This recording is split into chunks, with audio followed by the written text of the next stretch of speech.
We'll call our meeting to order, and the first thing we need to do is to appoint the acting treasurer for today for some signature. So I need a nomination. I nominate Mike Bradley, manager. I'll second it. All in favor? Aye. Aye. Aye. Okay, thank you, Being Mike. Yeah, being secretary, you're used to signing Well, things. you know, I just got a promotion. No And pay change, though. And so with roll call, we'll just say all members present with the exception of Manager Hockey and Manager Wegman with prior notice. And the first thing we need to do then is set the agenda. Anybody have any changes in the agenda today? Staff have no changes. Anybody else? If not, I'll need a motion. Madam President, I move that we will approve the agenda as presented. Second. Motion made and seconded. Any further discussion? All in favor? Aye. Aye. Okay, approval of the minutes. Well, that's, since I'm sitting apparently in Steve Weigelman's shoes today. Madam President, I move that we approve the draft minutes presented for Friday, November 1st, 2019. Second. Workshop. Motion made and seconded. Any further discussion? All in favor?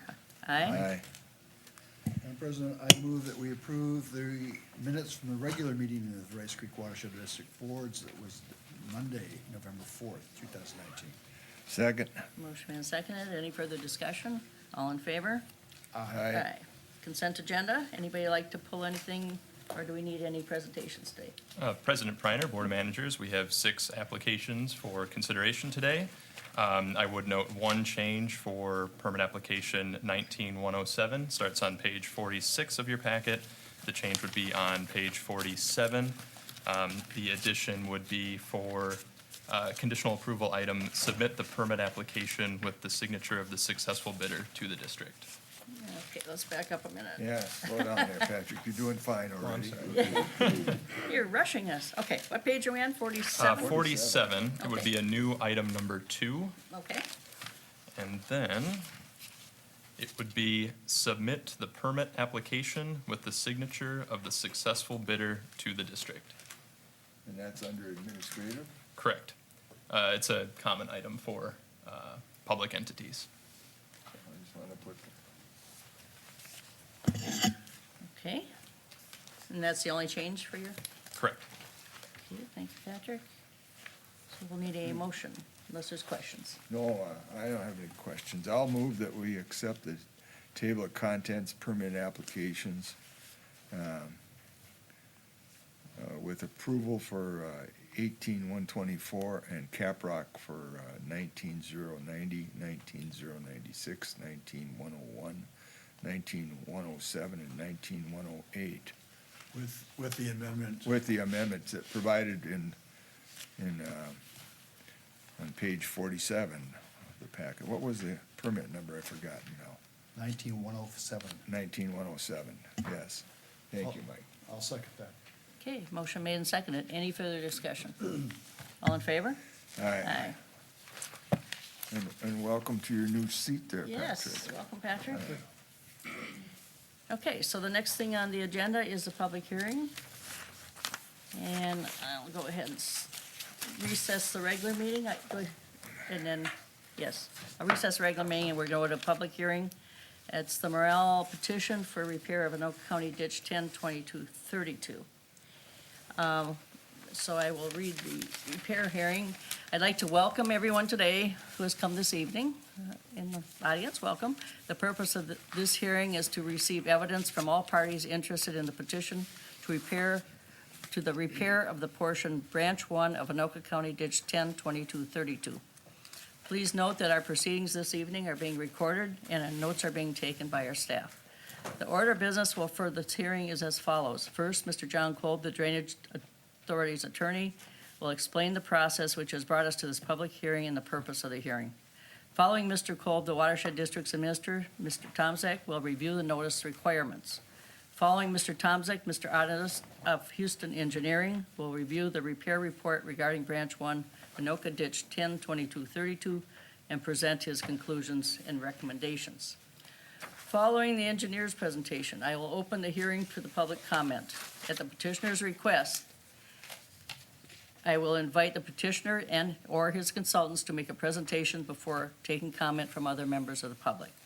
In making its decision, the board must consider the engineer's report and recommendation, the evidence presented at this hearing, conservation of soil, water, wetlands, forests, wild animals, and related natural resources, and to other public interests affected, together with the materials matters as provided by law to determine whether the engineer's recommended repair option is necessary for the best interests of the affected property owners, and in determining which repair option will be of public utility benefit and welfare.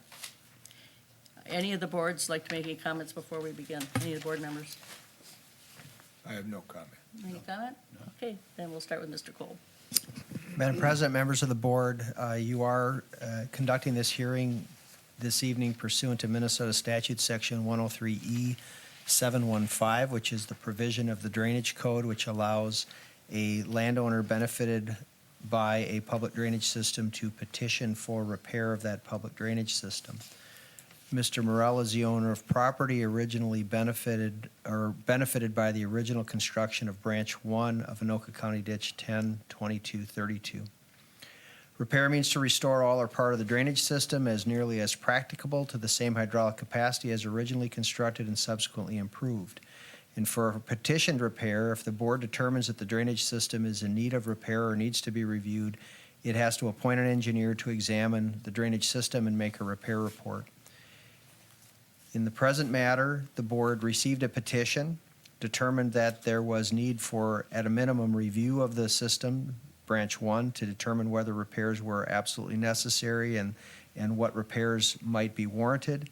The engineer performed an investigation upon appointment, prepared a report, and is making recommendations regarding a repair regime and the possible payment of damages for limitations of the repair. The petitioner and his consultants are going to be making a presentation tonight as part of the public comment. The board must consider that information along with the its own engineer's report, along with any other comments made tonight in determining whether to and what scope to order a repair, if any. There's been some discussion prior to this evening about how we have phrased the issue on Branch 1 of ACD 102232. We have referred to it as an obstruction, and in a legal sense, the engineer will discuss and will point out that there are obstructions that are limiting the hydraulic efficiency of the branch as originally constructed. However, we are not following the provisions of 103E.075 dealing with obstructions because the nature of the obstructions, they are public infrastructure, and they were approved by proceedings and processes outside of the public drainage code. And so the board is dealing with this as to an investigation of whether it's practical and feasible to be able to repair the branch to the originally constructed grade line, which would in turn then require modification, elimination, or alteration of the public infrastructure. Your decision standard for tonight, after you've received all of the evidence, comes from several portions of the Drainage Code and Watershed Law.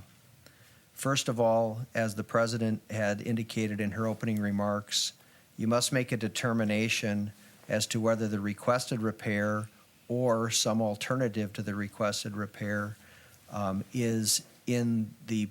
provides public utility, public benefit, and promotes the public welfare. This is found in Statute Section 103E.015 Subdivision 2 and is part of your consideration upon hearing all of the evidence. You also will be considering the scope of the repair. What the statute says is after this hearing, you have to make findings in order that the repair be made if you determine that the repair, from the repair report and the evidence presented, that the repairs recommended are necessary for the best interest of affected property owners. So in addition to, in considering repair alternatives, determining which alternative best promotes public utility, benefit, and welfare, you also have to look at which alternative is in the best interest of the affected property owners. You also have to look at the practicability of any alternative that's presented to you. And this is because the definition of repair includes the phrase as nearly as practicable to the same hydraulic capacity as originally constructed. Case law would indicate that the Drainage Authority has some discretion in determining what a scope of repair must be based on this language in statute. Finally, you have to look at an environmental policy analysis of any proposed repair alternative. As part of the public utility benefit and welfare analysis, the board must consider environmental impacts and alternatives under the Minnesota Environmental Policy Act, least impact requirements, which are found in statutes chapter 116D.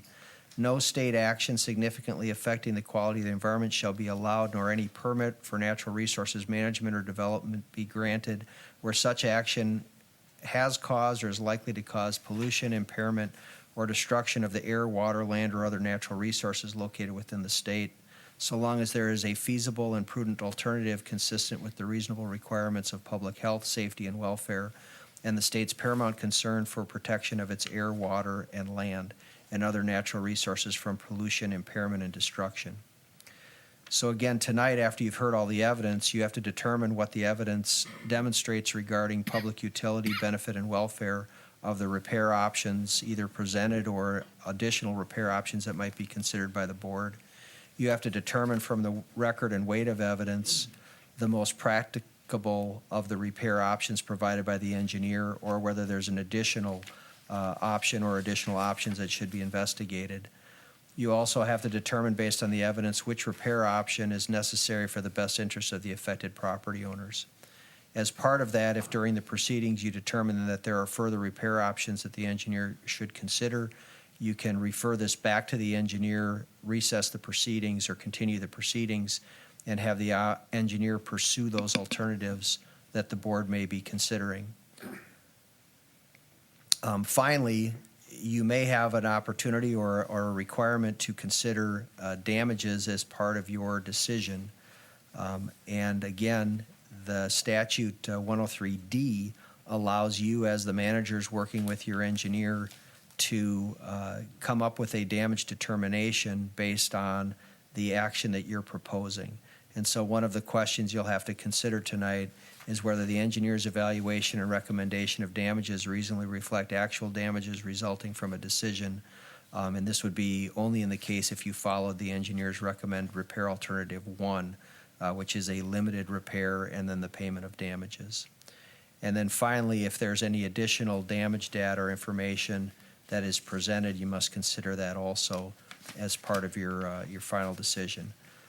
Tonight, staff will be recommending that you do continue the matter with some guidance to staff so that staff has the opportunity to prepare findings in an order consistent with whatever initial findings you make tonight, and to also allow the board, if in case there is a need for additional deliberation, consideration, or attorney-client advice with regard to your legal requirements in this action. It gives you time to do that as well. And then we have not considered a date for that, but I think your administrator has some ideas about that. So unless you have any questions of me, Madam President, or members of the board, I think that Nick has a rundown of the notices that you gave for the hearing tonight. Any questions for Mr. Cole? Madam President, I have no questions. I have no questions. Okay, Nick? Yes, President Preiner, everyone, I'll share with you the proper notice that the district provided. On page 60 and 61 of the board packet, this is the district letter notice with the engineer's amended memo location, along with the order that was sent to the property owners and political subdivisions likely to be affected by the repair, in the repair report on November 18th, 2019. Again, those documents are on 60 and 61, and I have here what it amounts to a printed spreadsheet of all the property owners that were duly noticed. Stop 1 second. Does it seem loud enough from here? Or I noticed these gentlemen moved up. Is it hard to hear us? Oh, I'm, Okay. Is everybody mics on for sure and pull them closer maybe? here we go. Okay, that's better. Thanks. Better? Yep. After working 40 years plus on aircraft. Yeah. Okay. Sorry about that. Go ahead. Sure. So, President Preiner, everyone, once again, I'll just quickly say that on page 60 and 61, the district provided the letter notice with the engineer's amended memo location referenced to the property owners in the political subdivisions likely to be affected by the repair on November 18th, 2019. This is a printout of a spreadsheet of all those properties that the engineer identified for us that would be likely affected. Secondly, the district sent the letter notice order and the amended ACD 102232 repair memo dated 11/11/19 to the petitioner and the petitioner's representative on that same day, November 18th, 2019. And then district email noticing on that same day, November 18th, 2019. This is a website service list, basically those individuals who have communicated with the district that they would like to receive regular notice of these types of proceedings, and so we sent it to them as well by email. And then also, this is posted at the district office on November 18th of 2019. The page 59 of the packet is the email noticing document as well as the posting. That's all I have, President Preiner. Thank you. Anybody have any questions of Nick? No. Any questions? No, Madam President. Okay, thank you. So then we will go on and start with Chris, I believe.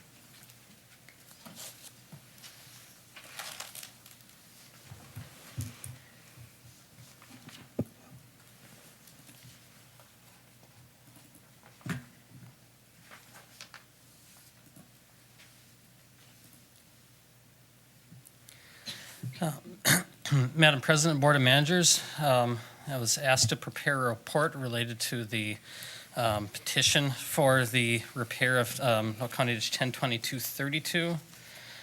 And as a reminder where this location is, it's located on branch 1 of the system, located in Lino Lakes. As you can see here on the map where the red arrow is shown.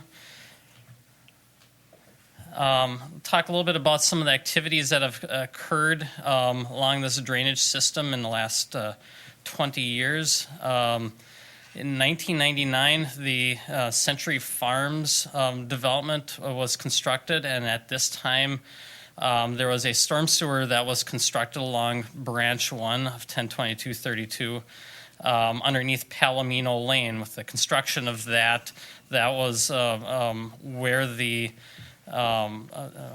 branch 1 seen its most significant modification. And again, the storm sewer has been colloquially referred to as the TP under there. I'll talk a little bit about that in a bit here. And then subsequent to that, in 2013, there was a repair completed along 102232 along pretty much the majority of the public drainage system other than branch 1. Following that major repair, then district staff completed maintenance between 2014 and 2016, which included removing some of the excess sediment that was upstream of Century Trail along the ditch. And then in 2017, following the repair petition, district staff also worked with a contractor to remove and replace 2 different crossings. One is a driveway crossing and another is a field crossing that were both either undersized or above the as constructed condition of the ditch. So the petition by Mr. Morel stated that there was an obstruction on branch 1 impairing the function of the system, and requested the Rice Creek Watershed District to either correct the obstruction and return it to the as constructed and subsequently improved condition, or to pay for damages for loss of benefits. So how we evaluated this petition, we again utilized the district's maintenance repair flow chart. We look at the flow chart, completed office review, and determined is the problem potentially resulting from the condition on the public drainage system. That, of course, is yes. And then we went to step 4, which is a field review, and that is what essentially our repair report was that we completed. So we were appointed by the district to investigate condition of the drainage system, the source and history and circumstances of that alleged obstruction, evaluate the feasibility and practicability of repair, assess and recommend repair alternatives, if any, assess the pre- and post-construction condition of Mr. Morel's property in order to understand the scope of damages, and then finally to prepare and file our report of findings. And that's the report that we completed in 2017. The first part of our assessment was looking at the drainage system condition and function. The graphic that I have shown here is that storm sewer that's located under Palomino Drive. A couple things I'll note about this storm sewer. Again, this was constructed in 1999 as part of the Century Farms project. When this was constructed, there was a rationale behind the construction of the storm sewer in the configuration that it is shown on this graphic. And the reason was that the developer needed to avoid the 8-inch petroleum pipeline that is located at that location roughly underneath Palomino Drive. It's currently owned by Magellan. In trying to avoid that pipeline, they needed to have a little cover over the top of that, so they tilted the elevation of the storm sewer up, which created higher water elevations upstream from there, including the pond that was constructed part of Century Farms and other subsequent storm sewer and stormwater infrastructure. Other thing I'll note on this graphic is that you can see an 8-inch water main and an 8-inch sanitary sewer on the graphic, and those two utilities complicate any sort of repair that would potentially lower the storm sewer here. In order to lower the storm sewer, you'd have to lower not only that Magellan pipeline, but also that water main and the sanitary sewer, which again complicates things and creates a lot of additional expense. Another part of our assessment is we completed a survey out on site and completed soil probes. And part of that was to try to get a further refinement on what that as constructed and subsequently improved condition along the drainage system was. Once we determined that, we were able to plot that elevation or grade of the as constructed condition on the profiles of the system, and I'll see if I can show on the screen here where my arrow is pointing. That right here, that line is where that as constructed profile is, and you can see that it is actually quite a bit lower than where the storm sewer piping is underneath Palomino Drive. One other thing I'll note on this graphic is that if you look over on where the cursor is on the right-hand side of the screen, there's another culvert over here that is substantially higher than the as-constructed condition of the ditch, and that culvert is under Century Trail. That is another item that causes the water elevations along the system to be where they're at. And that culvert is roughly at the same elevation as where the high point is of that storm sewer underneath Palomino. And if you look further upstream, you can see a couple other culverts on the screen. One of them is under a driveway here, and that again was one of them that was recently replaced by district staff. And then there's another one, a culvert that was substantially higher than that as constructed grade of the ditch. Was on a field crossing that was also later replaced. So some of the findings we made from our field investigation, there was actually very little sediment upstream in the ditch upstream of Century Trail, and that was because district staff had hired a contractor to complete the sediment removal not too long prior to our survey on site.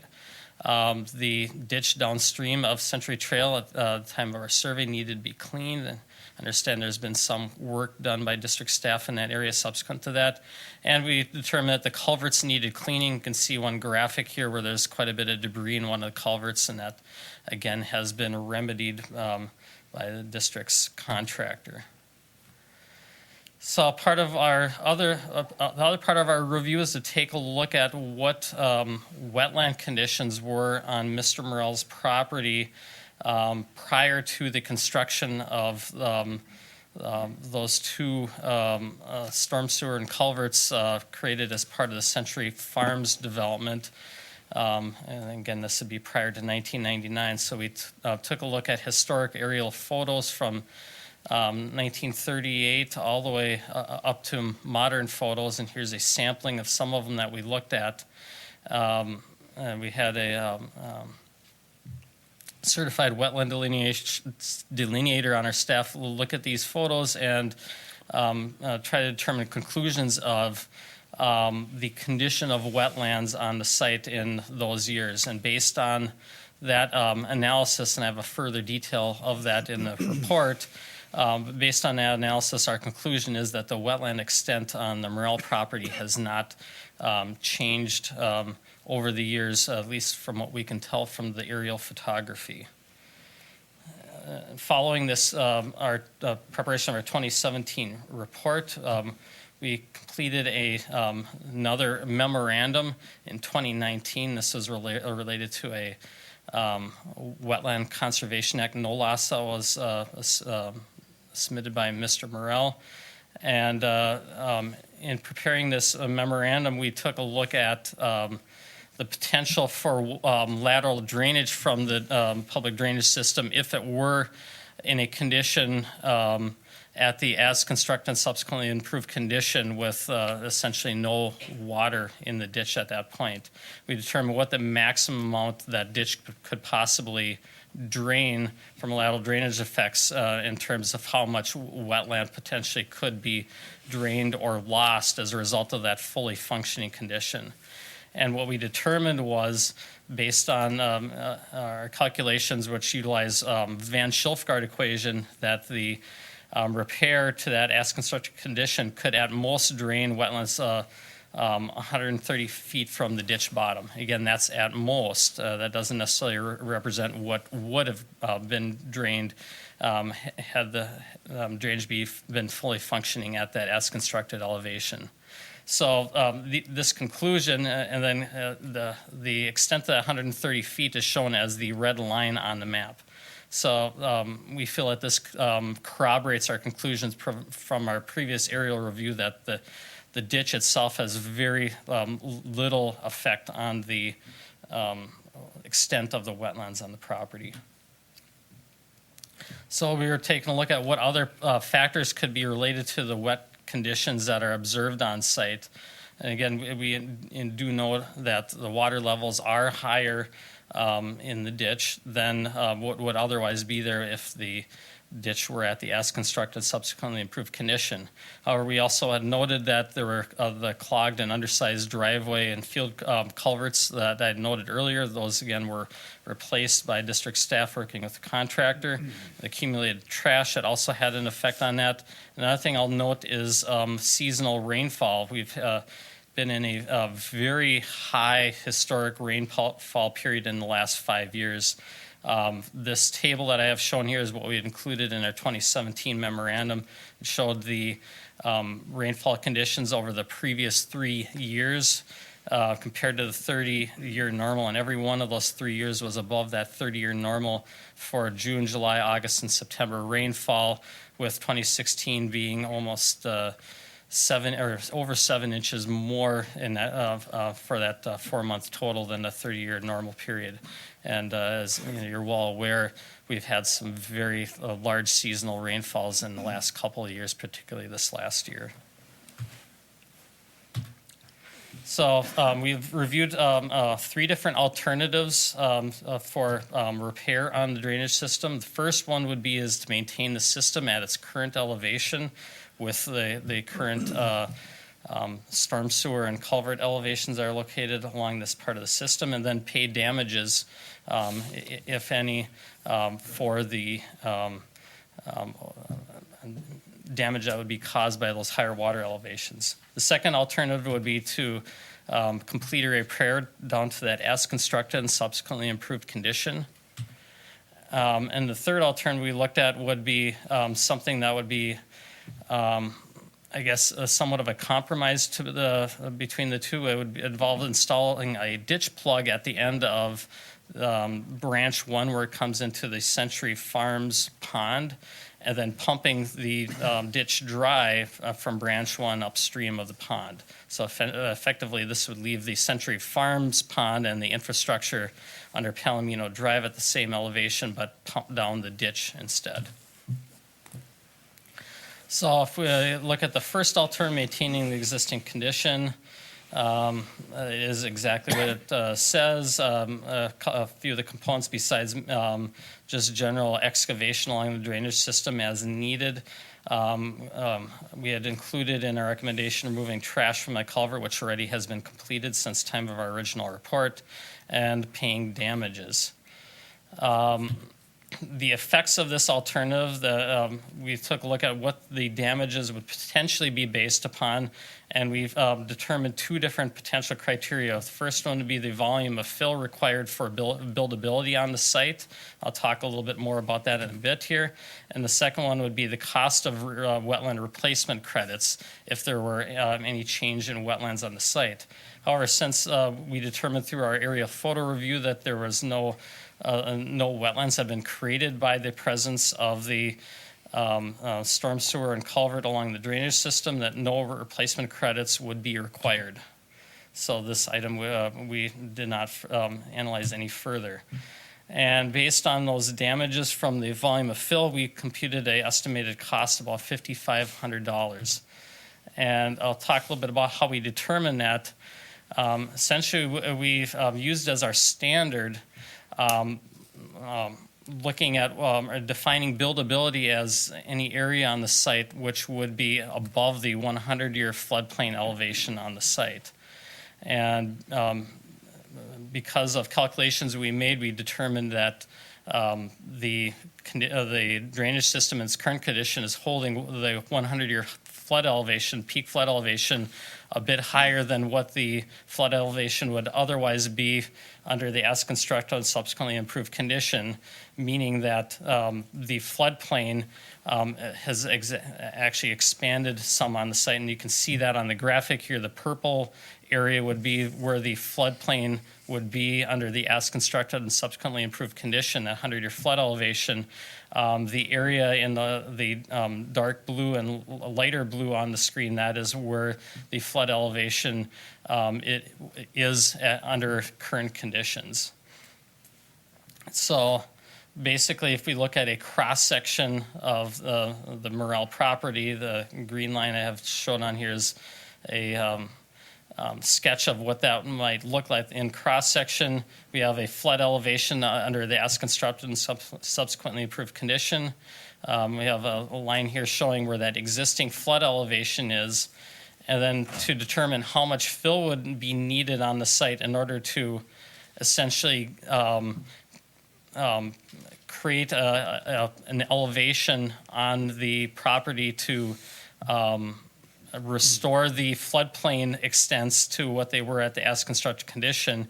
We have this triangle shown on a map here, the purple triangle, which would be that fill volume. It's, I guess, critical to know that the area that we computed for the flood or the fill required is that area between the flood elevation and the as constructed elevation that again is just outside of where that floodplain extent would be between the as constructed condition and the existing flood condition. So alternative 2, this is restoring the public drainage system to the as constructed and subsequently improved condition, that profile. That would require lowering the Palomino Lane storm sewer to the as constructed condition. Also would require lowering of those utilities that I had noted earlier, the petroleum lines, sewer, and water.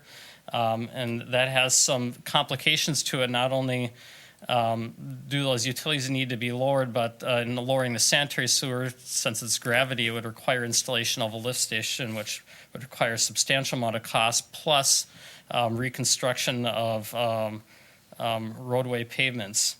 And it would also require lowering of 3 different culverts. Actually, one of the culverts has been lowered already by district staff, but it would require lowering that, most notably that culvert underneath Century Trail, which is under another public roadway. The effect of this alternative, it would restore drainage to that as constructed condition. It would lower the 100-year elevation by approximately 0.3 of a foot, and actually precisely that would be about 0.33 of a foot. It makes Palomino Lane Pond non-compliant with district rules, and that's that pond that you see on the graphic here, where my cursor is pointing. That pond was designed to have its current runout elevation with its storm sewer. So lowering that the storm sewer at the outlet would cause that pond to drain, meaning you would no longer have a safety bench along the pond. It would no longer be meeting district requirements for water quality treatment and potentially other district requirements. And this also would, again, change expectation in neighborhood water levels. That would be something that would be totally different than landowners along that pond had seen since its construction. Alternative 3, which I had mentioned earlier, this would consist of a ditch plug that would be just upstream of that Palomino Lane pond. This would allow the pond to maintain its current elevation, which would then no longer create those issues I had just mentioned from the previous alternative. Would require a pumping system to remove the water in the ditch between in between storms. And so the effects of this alternative would be that it restores drainage along the drainage system for those smaller events. However, for the larger flood events, like the 100-year flood event, it would have very little flood benefit. And as I mentioned before, it would have no impacts to that Palomino pond. So I just wanted to briefly discuss the effect of the 100-year flood elevation. We have the 100-year peak flood elevations that we determined from our most recent amendment to the report, shown in the table above here. And again, the keeping the drainage system at its current elevation results in a flood elevation that is about 0.33 of a foot higher than what it is under that as constructed, subsequently improved condition.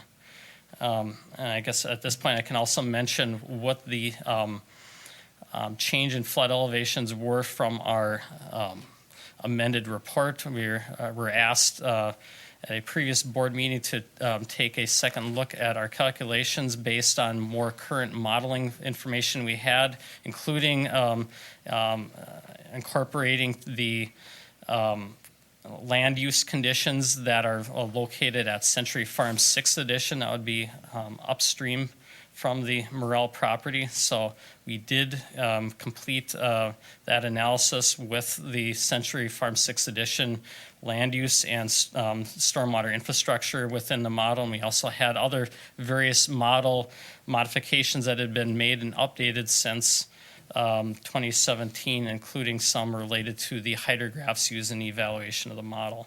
And that, again, is how we arrived at these flood elevations. So based on that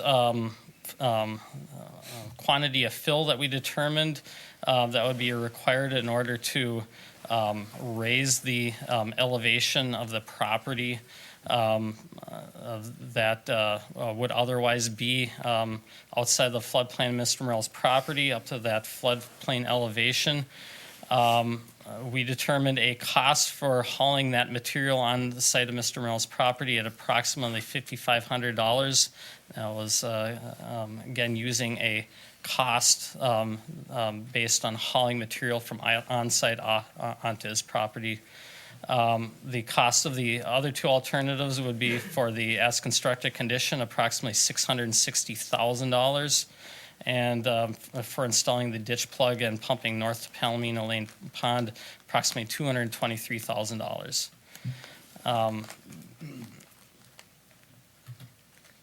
So based on the cost and the relative function provided by each alternative, our recommendation is to complete alternative one, which should include continuing to maintain the branch one open channel and completing a proceeding to amend the public drainage system record to reflect the current elevations and reimburse Mr. Morell for damages on the property. And that's all I have in my presentation, and I can answer any questions from the board at this time. Any questions? Madam President, I have no questions. I have no questions. Okay, thank you, Chris. The next thing we'll do then is have the petitioners come forward and make their presentations. And then after that, if there's any comments from the public, we will take the public. Please name and address for the records.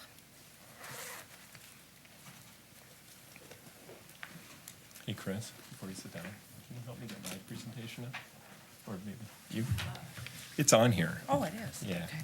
Here, just do this. And so for the record, Jeremy Deer is my name, D-U-E-H-R, and I'm an attorney with Fredericks, oh yeah, right here. One right there. With Frederickson and Byron, and representing Jeff here this evening. Yeah, great, That one? thanks. Okay. And I have this presentation here printed with our notes. If you'd like it now, we can hand that out. Why to don't we you. hand that out too? Yeah. I'll save a couple for maybe the audience people want.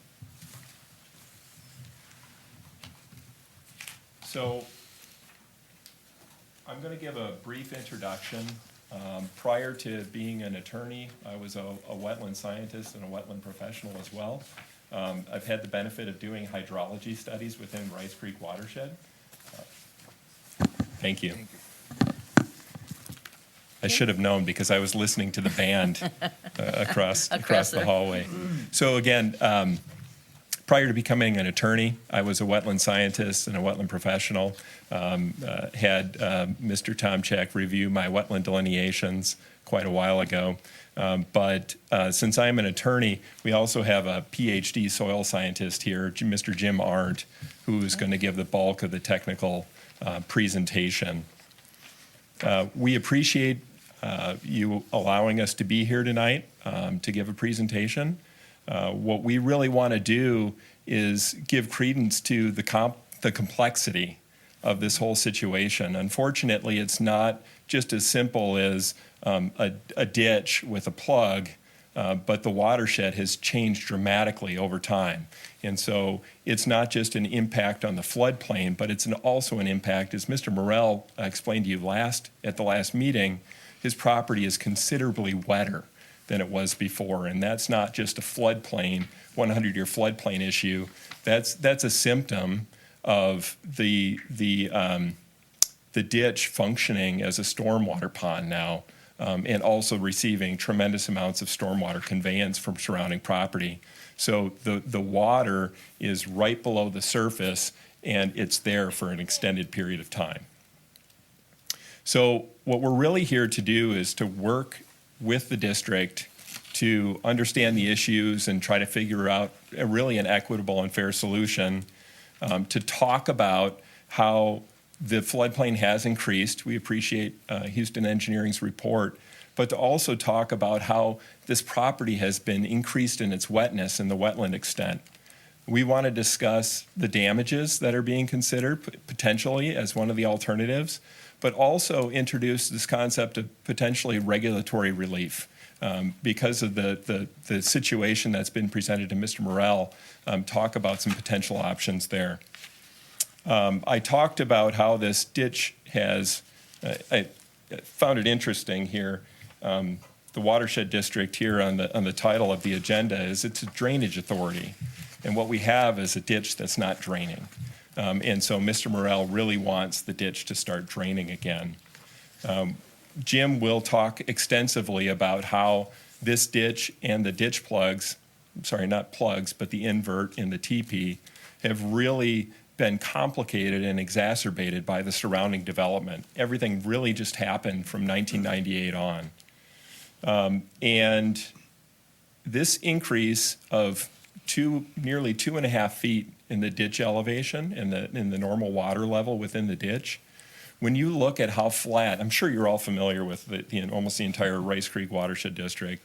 It's extremely flat. When we're talking about a change of 0.3 feet or 33/100ths of a foot on the floodplain, every inch really matters. It truly matters here. And so when you increase the water level to within 1.5 feet of the surface of the ground, that has a significant effect when you're holding it there for an extended period of time. So right now I'm going to switch over to Jim.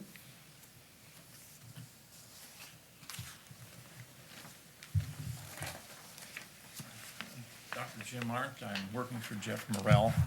I'm retired. I do occasional work for Emergent, and I'm working on this because I have a very appropriate background to assess some of the impacts on Jeff Morrell's property. We have the name, but we need an address on the Okay, record. 10515. Can't hear you. Okay, You can move this Okay. up. my address is 10515 Maryland Road, Bloomington, Minnesota. Okay, thank you. And I'm here on behalf of Jeff Morrell, and I have a history on this property that actually goes back to 1996 when we were doing the wetland delineations and the hydrology study for Gary Udy and the BAME Century Farms, what was called back then. I was involved with those hydrology studies through 1999. And the actual delineations that used the hydrology studies were verified, I believe, in 2002, and that was another firm that was working on those. I also did the wetland delineation that was reviewed by Rice Creek Watershed in 2015 and approved by Rice Creek Watershed District and the Corps of Engineers at that time. And what I'd like to do is, again, Jeremy talked about complexity and the impacts of the raising of the bed of the ditch, the normal water level, 2.5 feet upstream of Century Trail, has had very significant impacts. And you can't really consider those impacts on their own.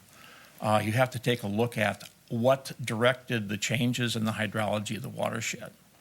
And so I'm going to go into that, and what we believe we can show is that the Rice Creek Watershed damages of the pre-1999 models of floodplain, they don't represent the actual extent of the pre-1999 floodplain. I understand what Chris was doing and what his charge was, but the topography really needs to be considered in conjunction with the land use when you're talking about the floodplains. And topography that existed prior to 1999 was not used. So we have kind of a floodplain under Alternative 1 that for lack of a better word, it doesn't really match reality. It's kind of a fiction in that you would take the land use that was operating or that was extant in 1999, but still you are assuming that all the fill is in place, that there's no floodplain storage. And as we'll show, this area, the catchment of Branch 1, the floodplain has been reduced by about 2/3 since 1999.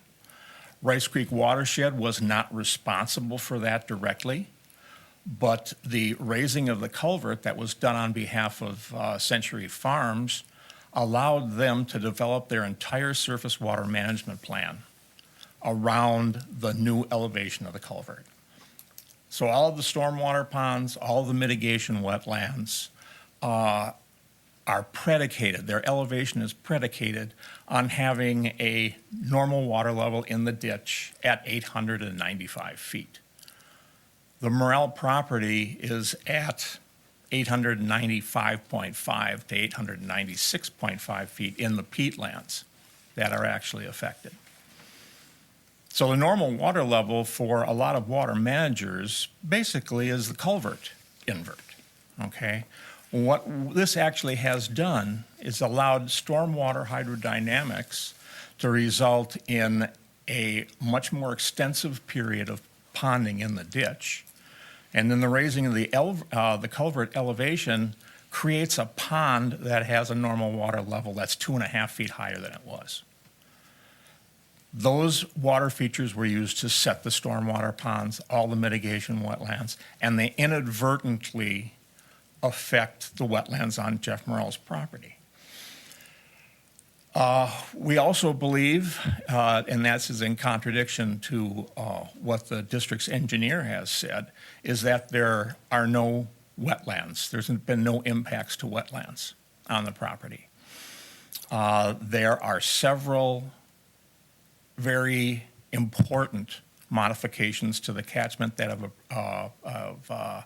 been constructed immediately adjacent to Mr. Morrell's property that has completely revised surface water flow and has resulted in aggravated flooding and increased the wetland extent. And these things have not been considered in the engineer's report, and we believe they should be.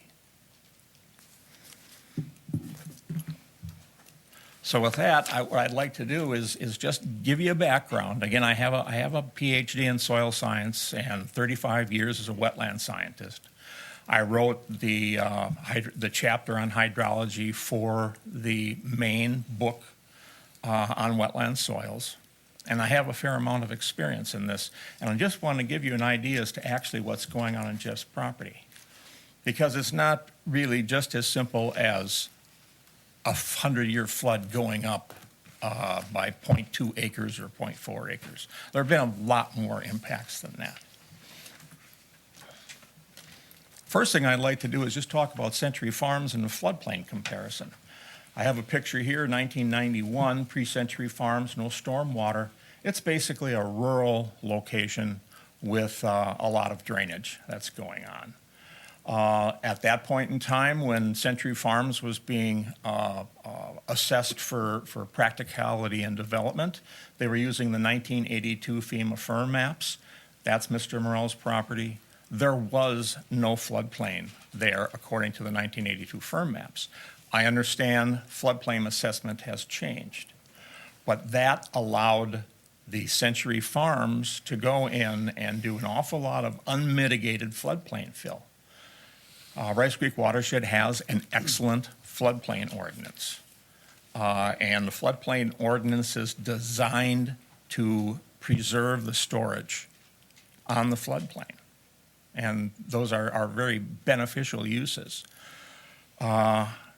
But all of the discussion that's been involved with Jeff Morrell's property has not discussed the floodplain mitigation that was done, or the floodplain fill, unmitigated floodplain fill that was done by sixth edition.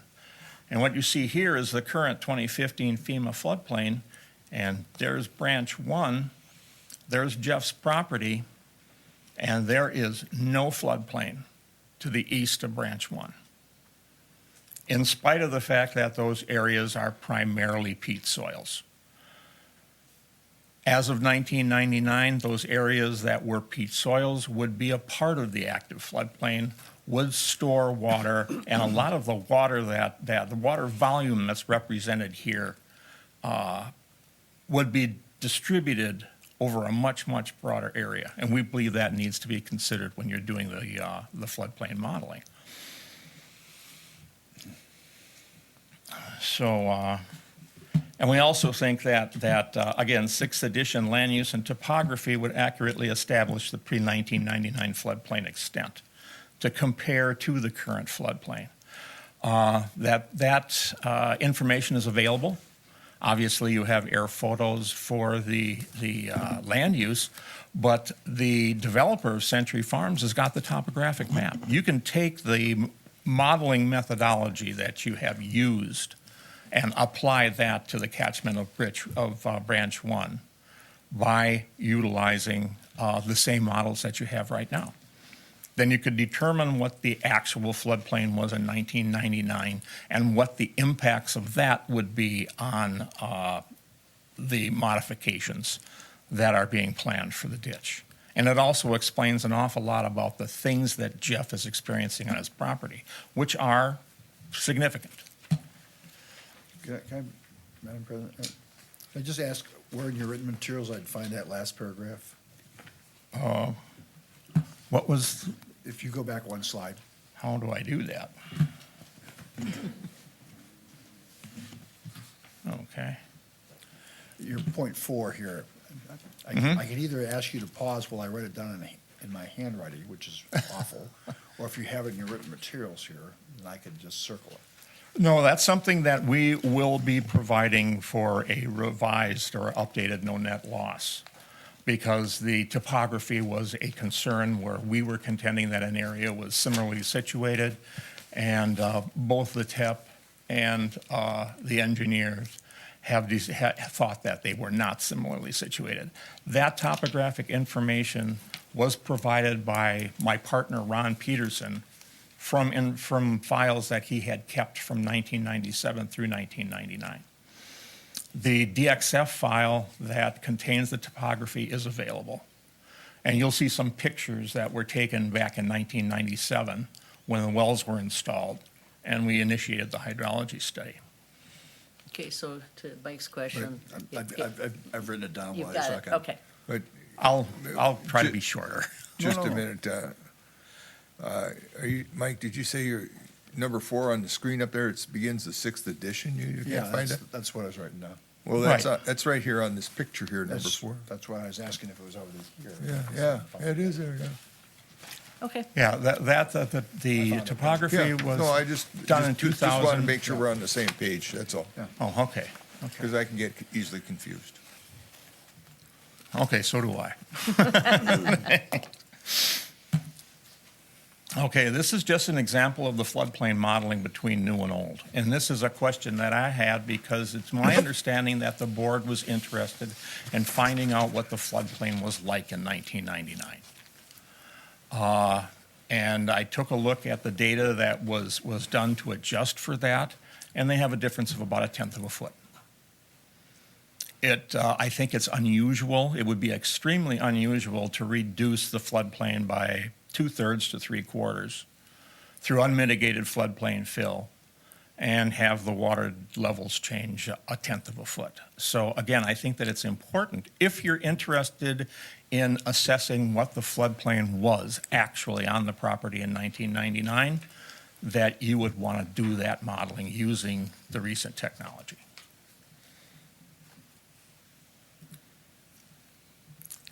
And here are some of the conditions that we had in 1998. And again, this is based on a hydrology study that I initiated and carried through 1999.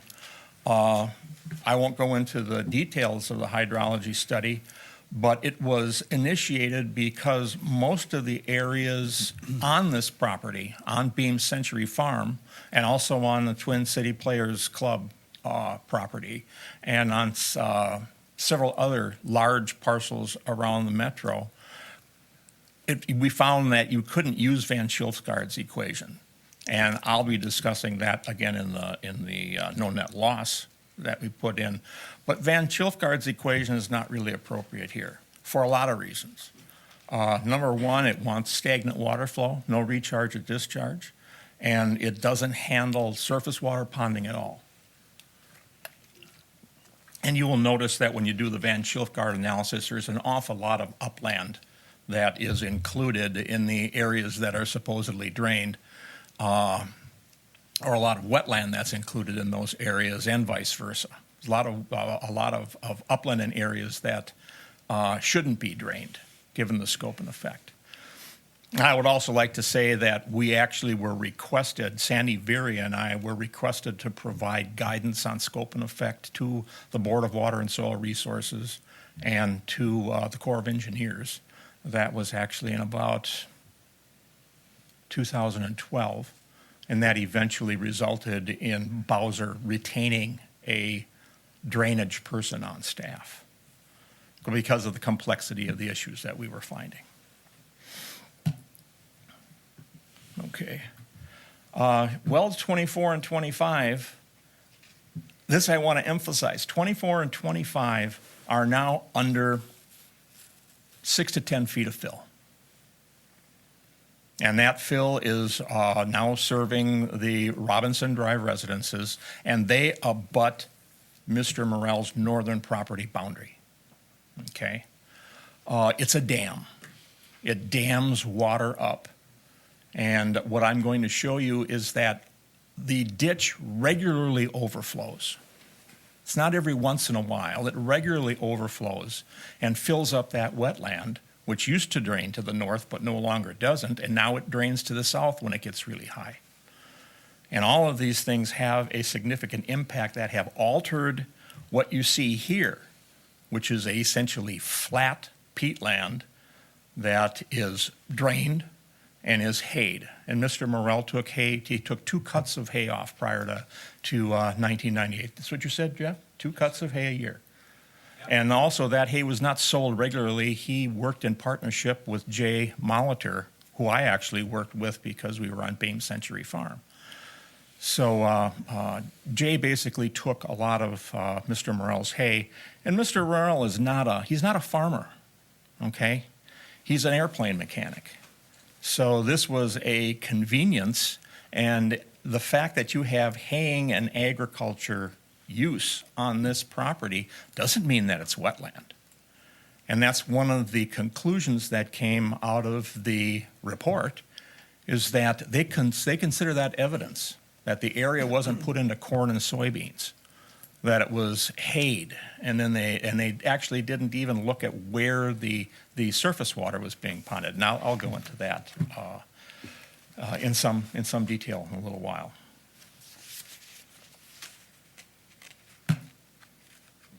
Okay, and this is the report this is what you have on wetlands from the amended report, just to summarize. The wetland report, or the engineer's report, says 4 out of 10 years reviewed before 1999 presented wetland signatures. Of those 4, no wetland signatures were observed in years of normal climatic conditions. 3 wet photos and 1 dry photo. In contrast, 10 out of 13 years, 76%, analyzed after 1999 revealed wetland signatures, and 100% occurred during normal conditions. Now, this is a flat peatland. And all of a sudden, it got ponds where it really didn't have a lot of ponds before. Something's causing that. Based on the review, and this is, again, in the report, a quote from the report, based on the review of aerial photography and the patterns that were observed over the course of many years, there's a clear increase in surface wetness on Mr. Morell's property. We don't contest that. We say that that clear wetness has more impacts and is much more severe than is being accounted for in the report. The wetness has been sustained from the early 2000s through today's date and appears to be independent of climatic conditions, based on the continued wetness on his property in normal and even dry precipitation years. Now, again, this is a level peatland. If you increase the wetness in aerial photos and it's a level peatland, and it's not completely wet, Because if it was completely wet and it got evidence of increased wetness, it would just be a wetter wetland. But only 2 acres of the land on Mr. Morell's property is wetland according to the 2015 delineation. Actually, the areas that are being affected by the excess water are, I think, expanding too. Due to this increased wetness as well as its timing, it can be concluded that the installation of the Palomino Lane teepee created increased hydrologic stress. Interesting term, hydrologic stress, on Mr. Morell's property, and it is likely that the surface water is present more frequently or for a longer duration. I actually believe raising the ditch bed makes it much more frequent, and converting it to a tertiary stormwater pond makes that the water stays in the ditch for a much longer time. It's no longer a drainage ditch, it's a tertiary stormwater pond, and acting as such. Now, this is the no effect on wetlands section, and this is one thing that we disagree with. HEI cannot conclude, however, that the installation of the TP pipe has increased the wetland acreage. Photo evidence indicates that the land use history, beginning with the earliest photo, has consisted of grass which has been cut for hay, and that it has never consisted of conventional crops for the area, corn and soybeans. I don't know how many areas that are in peatlands are growing corn and soybeans, but in this area, I don't think that it's very much. A lot of these areas that are effectively drained are used for sod and hay, and that's a normal use. And they say that this is typical for lands that have lower productivity resulting from the presence of wetland hydrology early on in the growing season. So therefore, if you have a dairy farm and you have haylands, that could be an indication of wetlands because it's never been in corn and soybeans. We disagree. It can therefore be presumed that historically these areas have consistently maintained wetland hydrology for at least a portion of the growing season. That comment is based on air photos of the area being in grass. Likely spring and early summer at the ground surface or just below the ground surface, and that now the wetland hydrology is more visible in both aerial photography and on-site with an increased frequency of standing water at the ground surface. Again, this is a level area. Based on this evidence, and this is a quote from the director, they call it evidence. It does not appear that there has been a measurable increase in wetland acreage on site. They make no reference to the 2015 delineation report that shows in the area of concern, you have 2 acres of wetland. To me, this basically would apply to a situation where it's all wetland, as opposed to something where the wetland's being hidden by the grass and we are just assuming that it's not growing. So I'm saying that there's really no evidence here.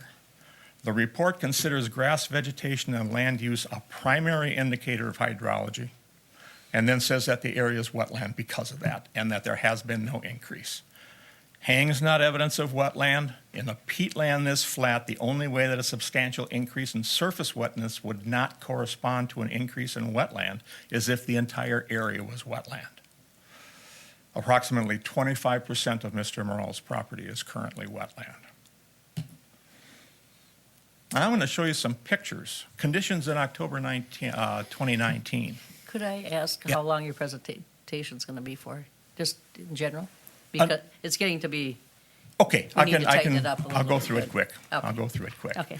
Conditions in October 2019, April 28th, 2018, you can see that the areas of wetland, designated wetland, and there's evidence of flow from the ditch to the north wetland, which then goes into the south wetland. This has been observed on the ground on several occasions. And this was on October 16, 2018. When you take a look at the Century Trail culvert, or the invert, the grates, at that date, it's obvious that the ditch regularly gets 10 to 18 inches higher than that, based on the iron stains that are on the grate. So if you put 10 to 18 inches more water on that, this whole area is going to be ponded and flooded. Jeff cut strips in, and we observed water flow in these areas that were originating as ditch flow. Persistent flooding is very common. Now, it's not an occasional thing, and it doesn't just occasionally affect his ability to utilize that property. So this is a new normal. We went from mostly a rural area with not much to an area that's completely surrounded by urban development. And just to refresh, I'm sure most people know this, the idea of these stormwater ponds is to be a rate control and not a volume control. And what they do is they lower the stage at the peak flood, but they push that out through a much longer period of time. Elevations are at 895 to 896 on the property, and the inverts are at 895.1 to 896. This shows the invert elevations that are lowest at the TP, but we're considering the real control to be Century Trail, which creates the pond. At 895, this wetland discharges at 895.2. It has a mitigation wetland that was designed by the engineer to be 12 inches higher at 896.2. You're getting very close to the surface of the wetland in Jeff Morrell's property. There's the invert at 895, and there's a large amount of mitigation wetland there that was designed to have a wetland boundary at 896.5. And then this wetland on the Robinson property has a elevation, a normal water elevation at 896, which is above the wetland on Jeff Morrell's property. 896.3 and 896.0 are the wetlands.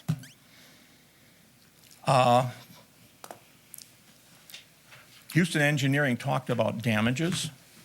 And what I have here is how they are considering damages. And again, what's missing is the ground surface at 895.5 to 895.6.5.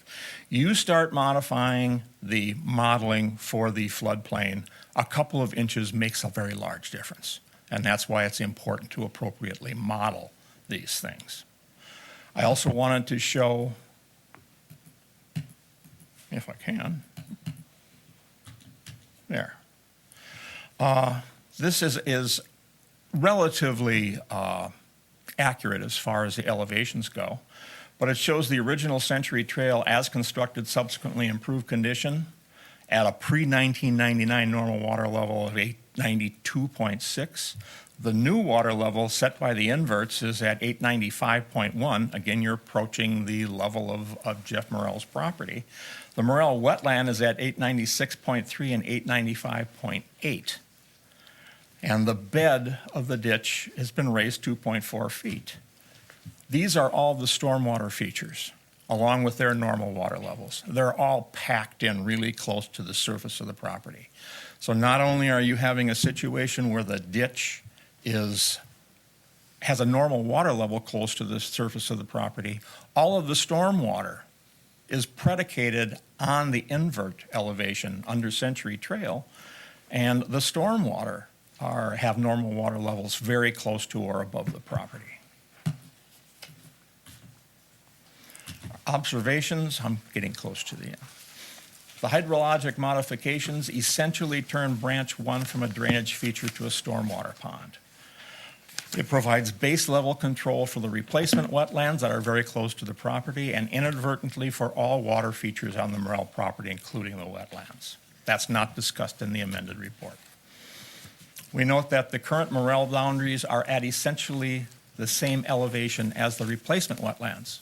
So the replacement wetlands are designed by inverts to have a wetland boundary at a certain elevation. Jeff's ponds, his wetlands, have not been set by that intentionally. It's done inadvertently. Branch 1 is maintaining hydrology in and near the ditch on the Morrell property as designed and controlled by the Branch 1 inverts.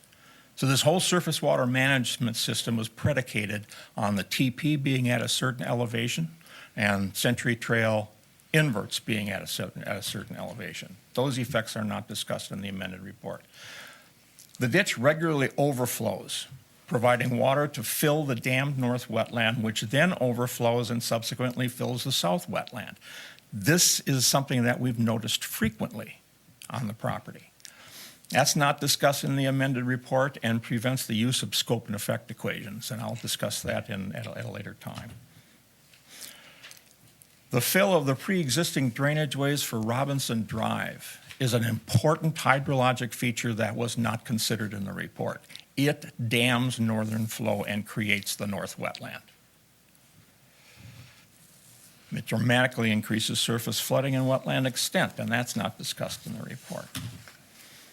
In order to evaluate impacts for Mr. Morell, it's essential that the pre-1999 floodplain be accurately modeled, using pre-1999 topography and land use to account for the effects of unmitigated floodplain fill associated with 6th edition. That makes sense. Just taking the ditch and dropping it at 2.5 feet and then going back and modeling it using the current condition is not realistic. Given the impacts of the Branch 1 modifications in conjunction with the 6th edition surface water plan, and I don't know as to whether they can be separated for the intents and purposes of assessing the condition in 1999 compared to the current condition, we believe that wetlands have been significantly altered. If alternative 1 is selected, all wetland issues should be resolved through an action on a no net loss application, which we will carry as far as we can because I feel fairly strongly about it, before damages can be evaluated. And if alternative 1 is selected, the board needs to evaluate all alternatives for the potential development on the property before the damages can be evaluated. Limiting the damages to just a small area of increased floodplain is unrealistic unless there's a determination that the land designated medium density residential on his property is indeed undevelopable, with no possibility of regulatory relief or variances. And so with that, I'll turn it over to Jeremy and he can wrap. I want to thank you very much. It's a very good presentation. Thank you. Very Madam President, I noticed that both of you gentlemen gave a very nice presentation here so far, and you orally presented your credentials and names and addresses. Do you have business cards that we can staple on this so we know who you are? Later on, at the end of the, I can that's give all. you one later on. I'm That- a retired guy. I understand, but Sometimes not. yeah, I understand, but I just wanted to, because I didn't jot your name down, and you gave quite It will be all in a the background of minutes your too, Jim. PhD and It'll all be in the minutes too. Yeah. We'll have all that. Yeah, That's I'll all. provide Yeah. a full vita. Thank you. Thank you very much. Thank you. Just the last slide. Appreciate your patience. Jeff, do you want to come on up? I think Jeff wants to say a few words, but ultimately, just to summarize what we're looking for here, obviously the best option for Mr. Morell is to remove the invert and the TP.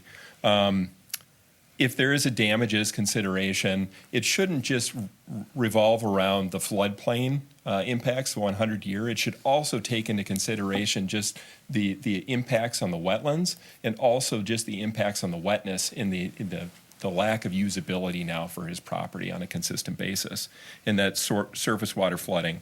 I realize that in this petition, it was a request to remove the obstruction or seek damages and come up to some calculation. This has obviously evolved considerably since that first petition was arrived, but I think there may be some opportunities for the board to consider some variances based and for future applications for floodplain fill and for wetland impacts or in a no net loss application. So that may be outside of the scope of your petition here now, but we wanted to raise it just as a matter of fairness for Jeff, because if you look at when he bought the property, there was no floodplain and there were no wetlands. He was using the property, and because everything was developed all around him and the ditches changed, his circumstances are considerably altered without him doing anything to effectuate that alteration. Jeff, do you have anything you want to say? Yeah, I still maintain I need the invert removed. because that changed my whole life. You've seen the pictures. You say pictures say 1,000, in this case, 1,000,000 words. I didn't do nothing to anyone. But the honesty is,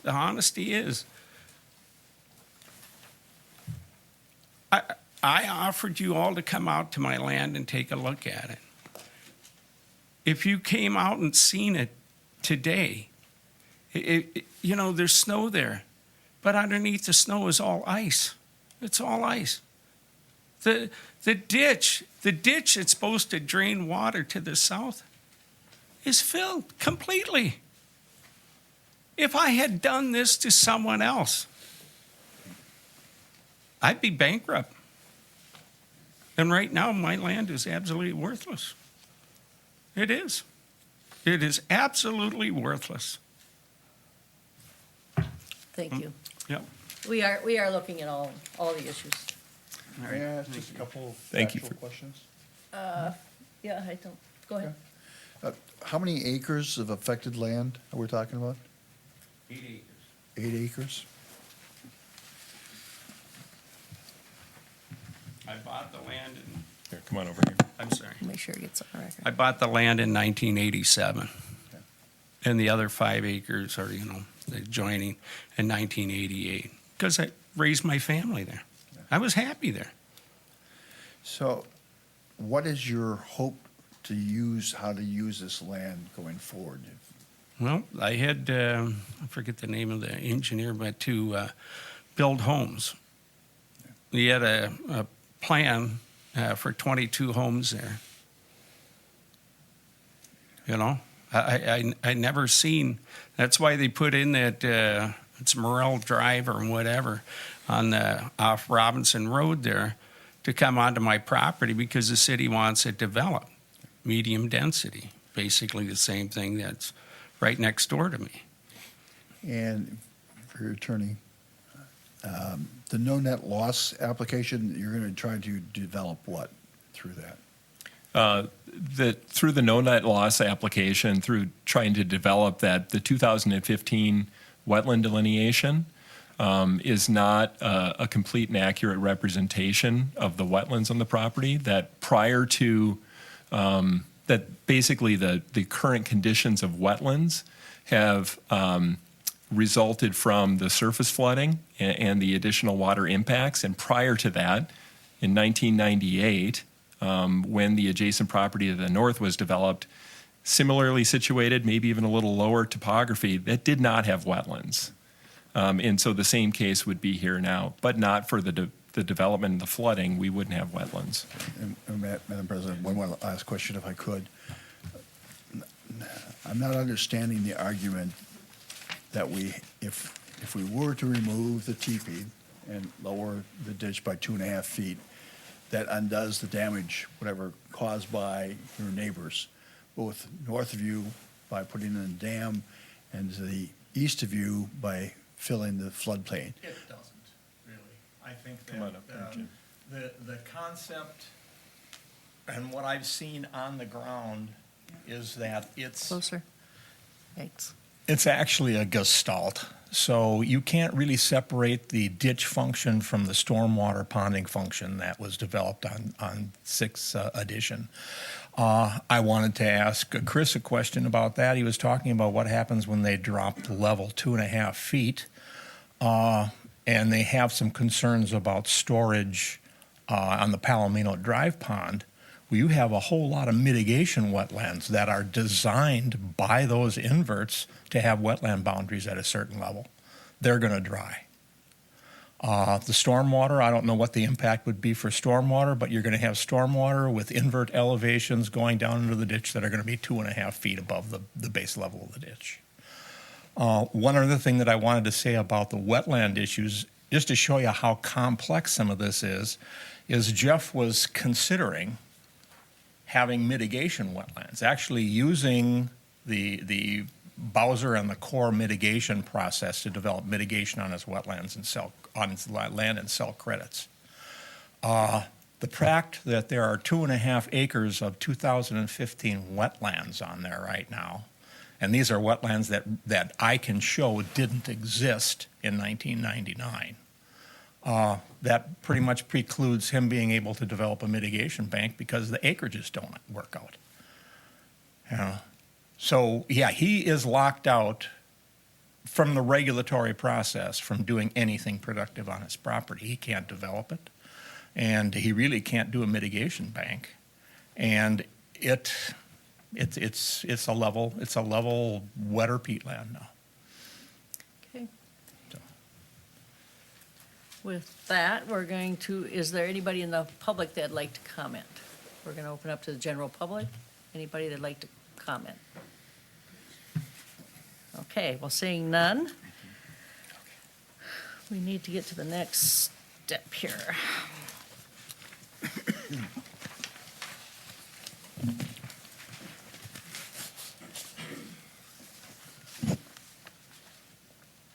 Let's go back to John Kolb a second. John, would you refresh us? We have a motion available to move this on so we can do some more research. I think that's the way I would like to see it go. The board members? Madam President, members of the board, what we anticipated tonight, because we did not have an opportunity in advance of the hearing To see all of this. to see all of the presentation made by Mr. Morel and his consultants, we anticipated that you would likely not make a final decision tonight, that you would want some time to review that information, deliberate on it. And so we proposed a resolution that actually would continue this hearing to a date and time certain, preferably a date selected to give you enough time to do that additional review of the record and move things forward. A central question or some central questions, the issue now is, do you repair by one of the three options provided by the engineer? Is there a fourth, fifth, or sixth option you would like the engineer to look at? Or do you feel that there's some engineering analysis that's missing based on the presentation here tonight? If that is the case, that there's either additional options you want evaluated, or you don't think that there's been enough engineering analysis based on what you've heard tonight, you could refer this back to your engineer. You'd continue the hearing, preferably to a date, time, and location certain on the record so we don't have to renotice things. But then you'd have to give guidance to your engineer as to what options you would like him to develop or what additional analysis you feel is necessary. If you think there are no other options and there is no additional analysis necessary, then your question comes to which of the three options presented by the engineer would you want to pursue? One option would be to leave the Century Trail and Palomino Drive inverts or obstructions or whatever you want to call them in place. And if you did that, that's the engineer's recommended alternative, then you have to consider damages. And obviously, we've got an open question as to damages based on what's been presented here tonight. If you believe that you want to pursue option two, which would be a repair to the as-constructed condition, and all of the other requirements related to that, you could direct that, obviously, tonight as well. And then if you wanted to do the third alternative was the pumping mechanism, you could direct that as well. But the questions you want to make sure you keep in mind as you're deliberating on this and as you're considering this is, what does the evidence demonstrate regarding the public utility, benefit, and welfare of the repair options provided by the engineer? So of those three, which one best supports those considerations? From the record and weight of evidence, can you determine the most practicable of the repair options provided by the engineer? And again, if there's another option, you can have the engineer develop that. And then which repair option is necessary for the best interest of the affected property owners? And so if you think you can determine a repair option based on those questions tonight, you could also indicate that.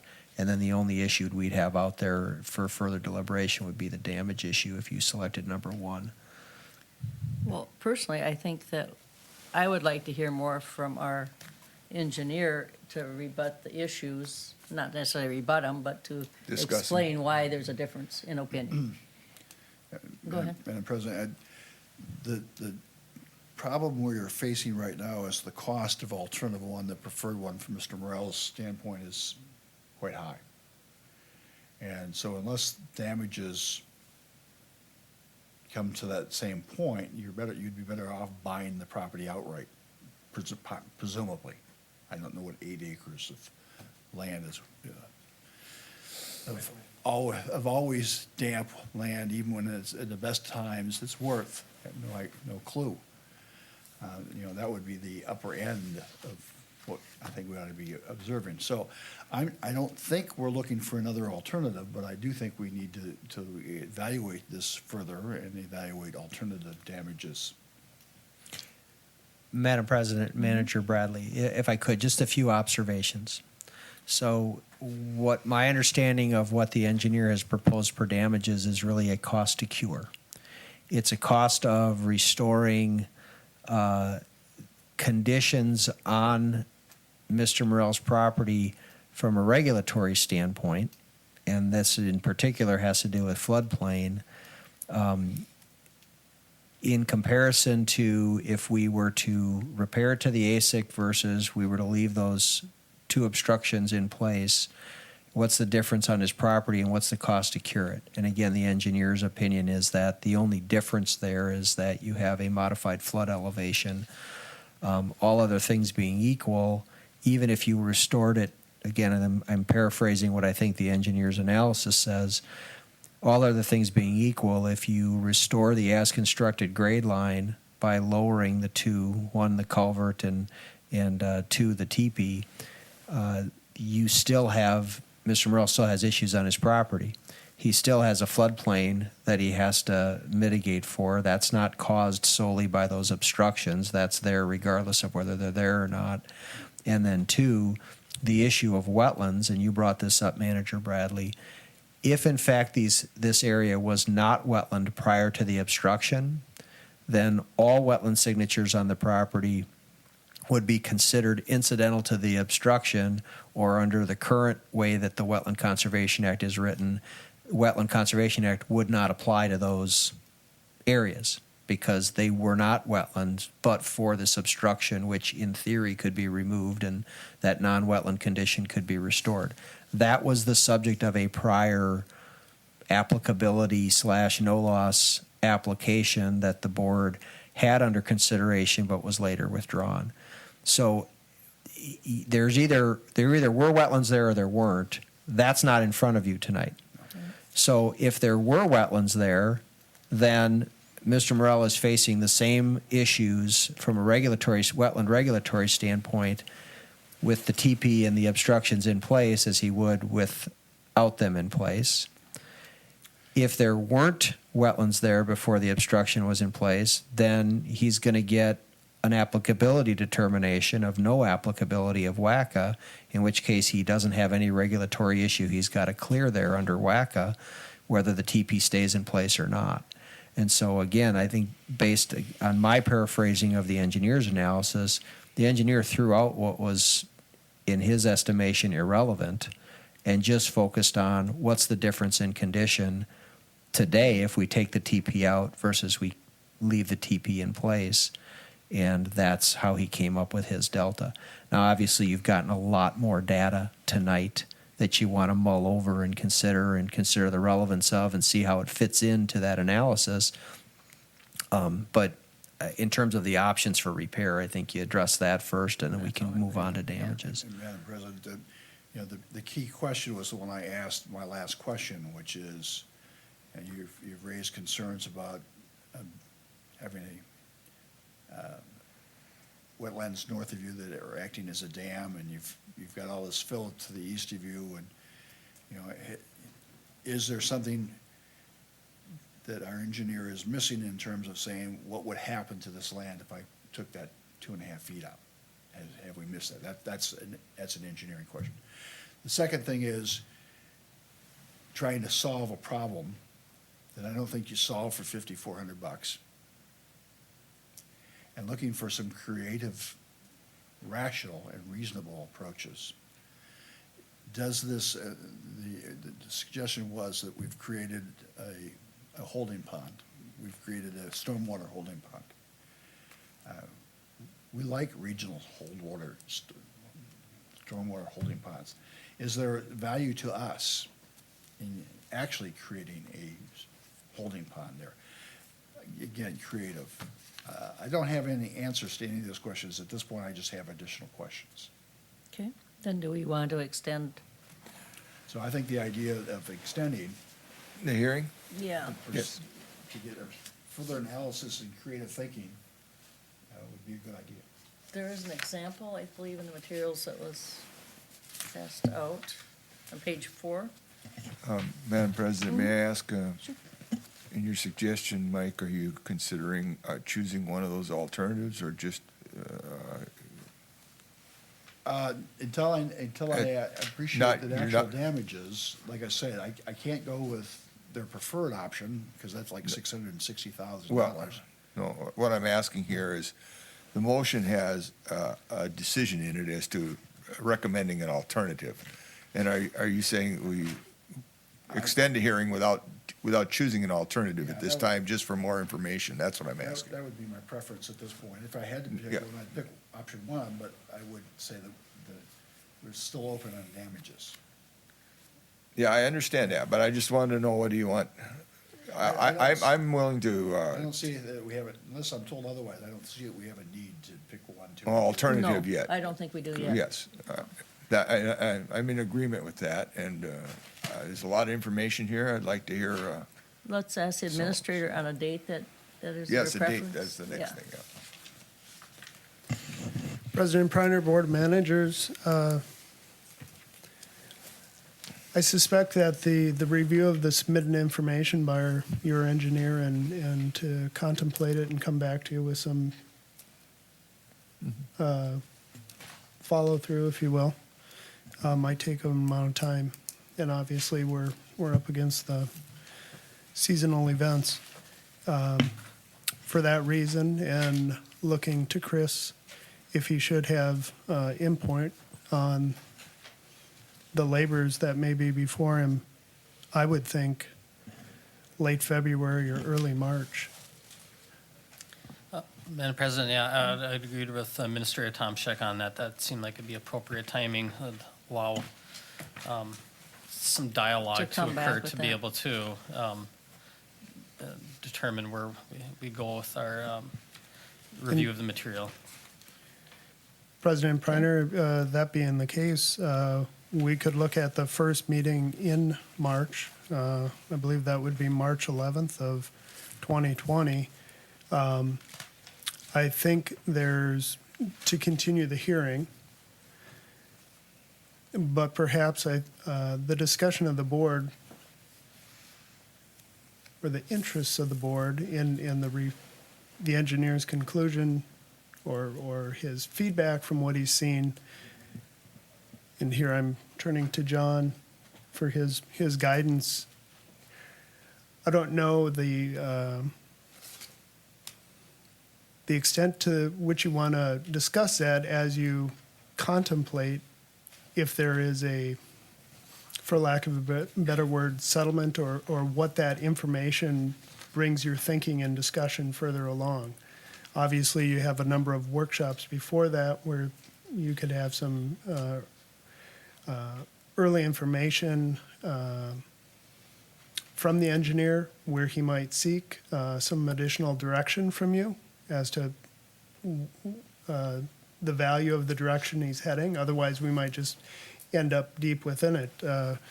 Mr. Kolb noted just the distinction between the wetland issue and the ditch issue, and then we had the development issue, and there seems to be many moving parts to that. And I guess my question for Mr. Kolb is, because we're in the hearing process, can we have those discussions at a workshop to bring this thing further along to keep it going? Or do we wait again until the next public hearing to start the discussion with new information coming in?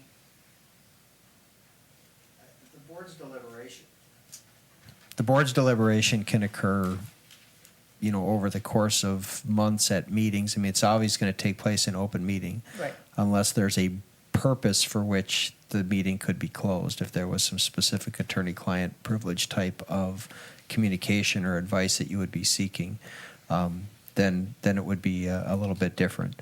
So the short answer is yes, you can have those discussions.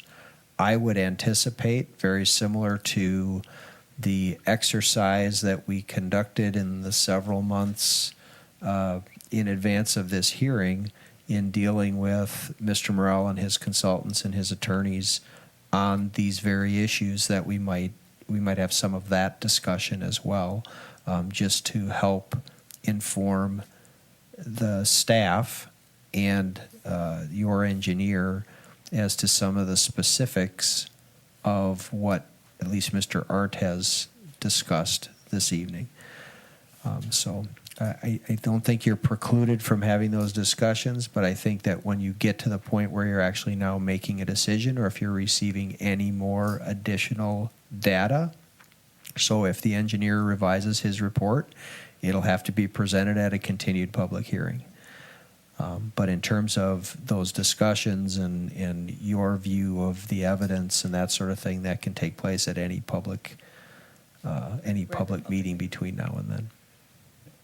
If I may, one last observation to the attorney and the consultants. We're looking for creative solutions. If you, rather than spending money, us and you, but you know our attorney's number at any time. Thank you. Okay, so we need a motion to, go ahead, we need a motion to extend it to, Madam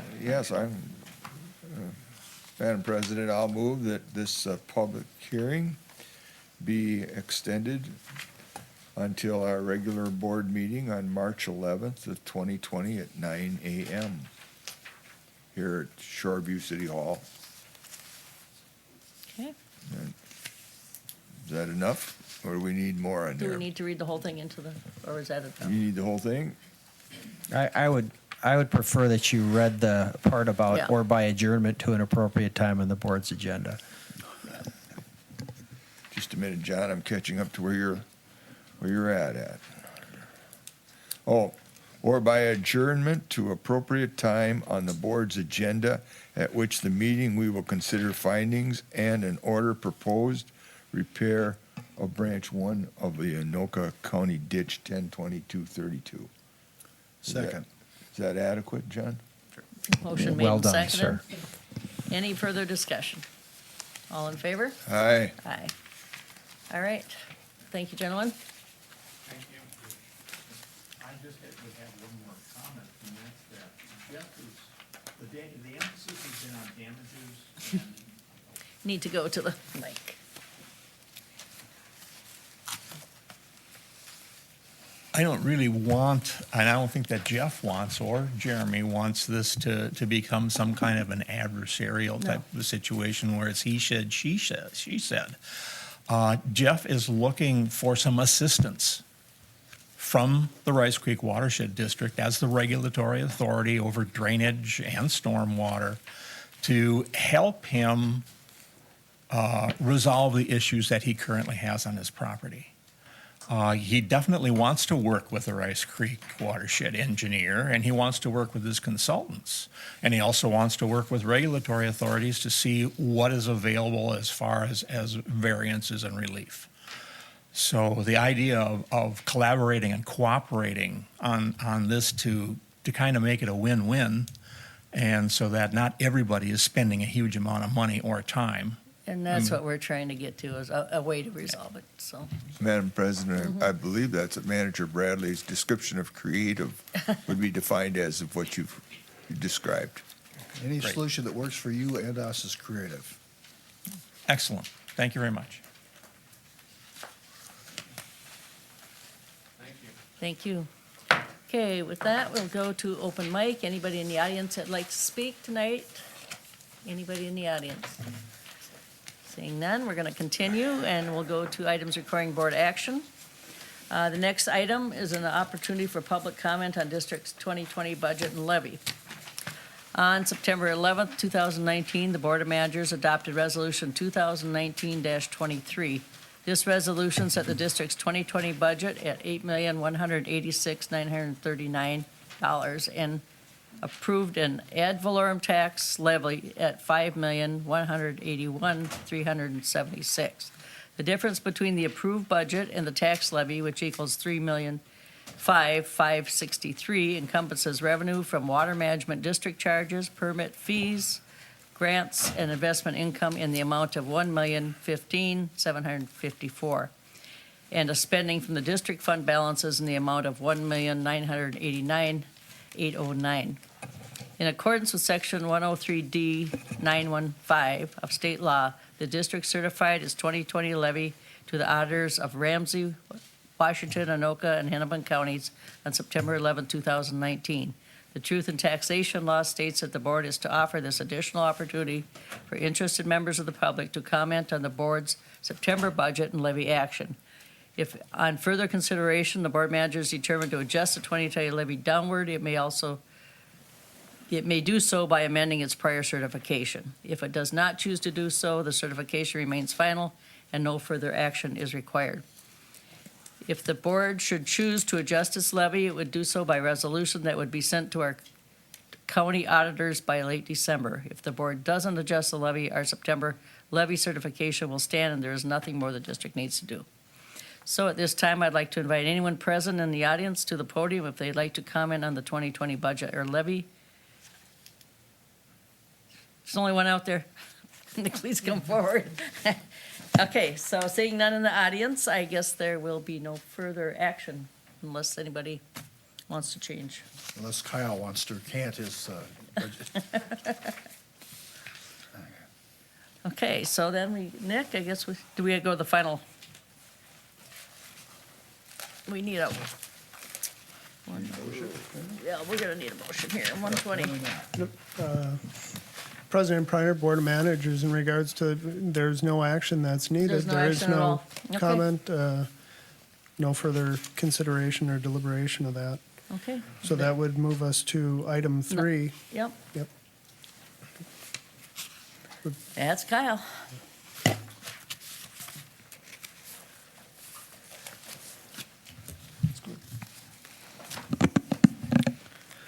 Madam President, members of the board, for your consideration is release of the draft 2020 Watershed Management Plan that we've been working on for the last couple of years to Bowser and the other state agencies for their final 90-day review. The plan is, in its entirety, is in your packet. We had some additional discussion at the workshop on Monday. I have handed out a short handout before the meeting that includes a couple of revisions to sections 3.2.6.2 as well as section 5.4 relating to funding distribution and funding considerations. We made some modifications to language that was added to those sections of the plan in response to clarifications and further discussions with staff from the city of Hugo.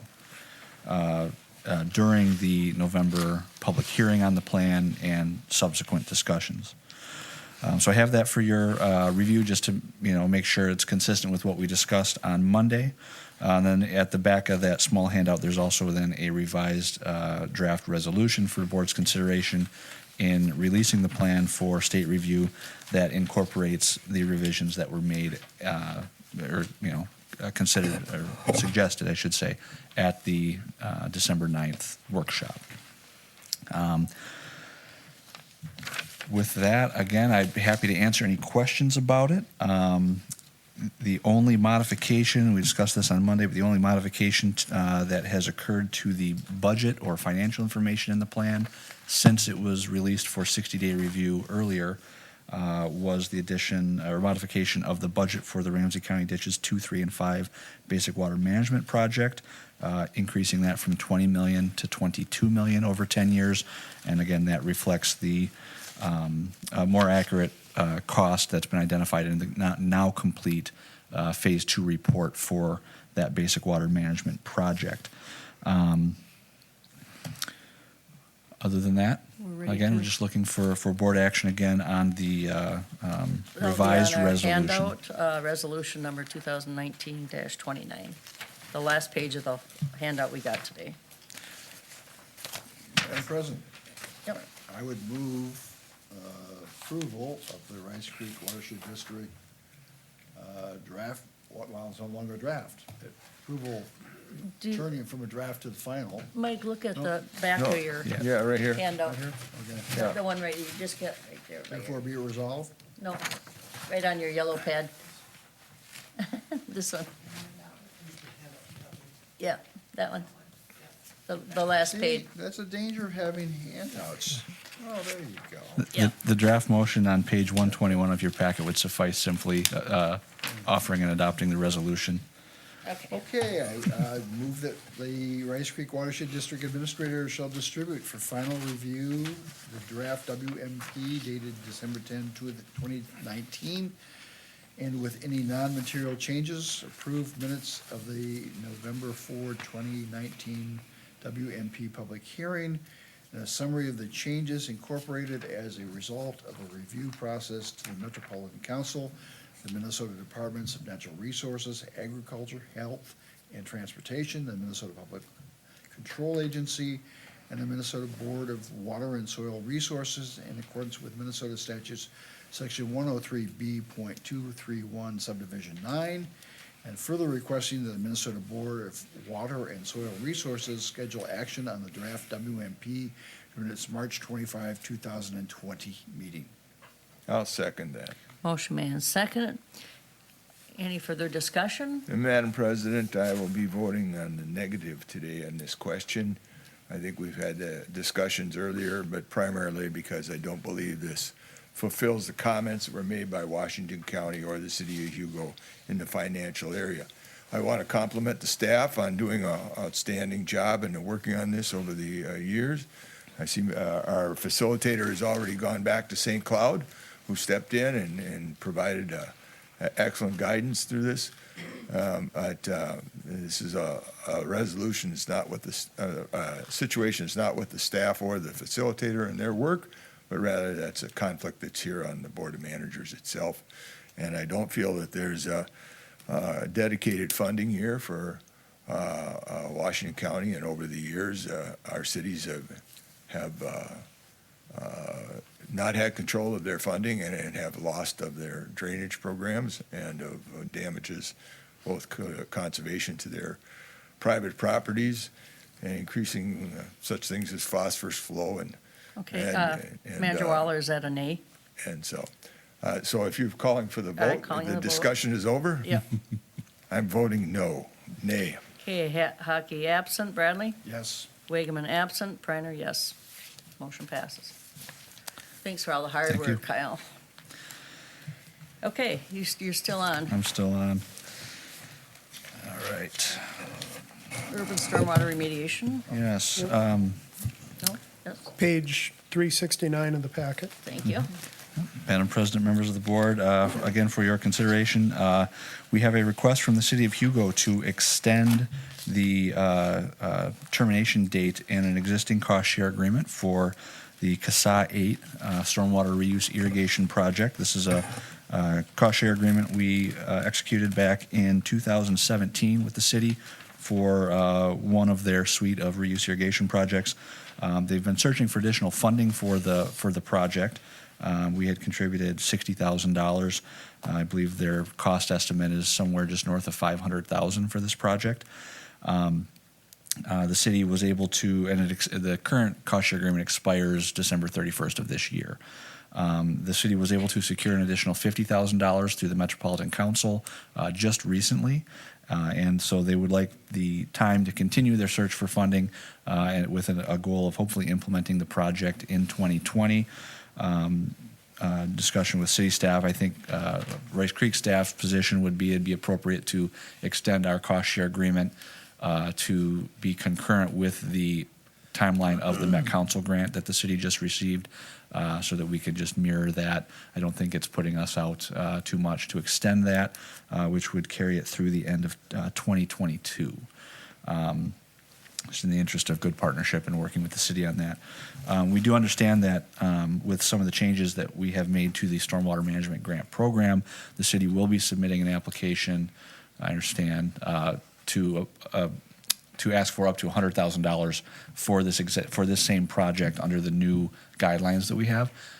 if it were to be selected in the new suite of programs, that would then supersede this. We'd cancel the old agreement, so it would be a net increase of 40,000. If it were to, pass through that program and be selected. So I just want you to be aware of that.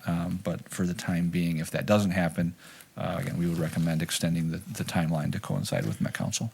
Madam President, so Kyle, for my information, is the motion for this on page 369? I believe that's the page. Yep. I just closed it. Replacing Moundsview with. Are we replacing the city of Moundsview with the city of Hugo? That would be a typo. Thank you, Manager Waller. Well, I Just City wanna of make I'm Hugo. going to sure. give credit to Manager Bradley. It's his wicket, not mine. Gotcha. Yes, this is for the city of Hugo, not Mounds View. So, Madam President, in that case, I'd make a motion to amend the 2016 Urban Stormwater Remediation Program Cost Share Agreement between the Rice Creek Watershed District and the city of Hugo by changing its expiration date to December 31st, 2022. Second. Motion made and seconded. Any further discussion? All in favor? Aye. Aye. Thank you very much, Kyle. And the cost share for, who's doing that one? Kyle's going to help us For on Beth? that, Okay. President Pronner. Yep. All right, Beth, go ahead. Madam President, members of the board, filling in today for Beth and Lauren. We have in the packet a set of revised program guidelines for the Water Quality Grant Program for 2020. Again, this was discussed at the Monday workshop as well. Major revisions proposed include a general revision of the program guidelines document to improve readability, reduce technical jargon, and utilize consistent language. I believe there's a handout for landowners that's on page 377 and 378 of the packet, which includes that new materials. I think it's a great improvement over what I had put together years ago, for the record. Secondly, adding quote, improvements to function of existing BMPs to the list of eligible activities. And this would be consistent with past board actions on a number of projects that have maybe added pretreatment to an existing rain garden, things like that.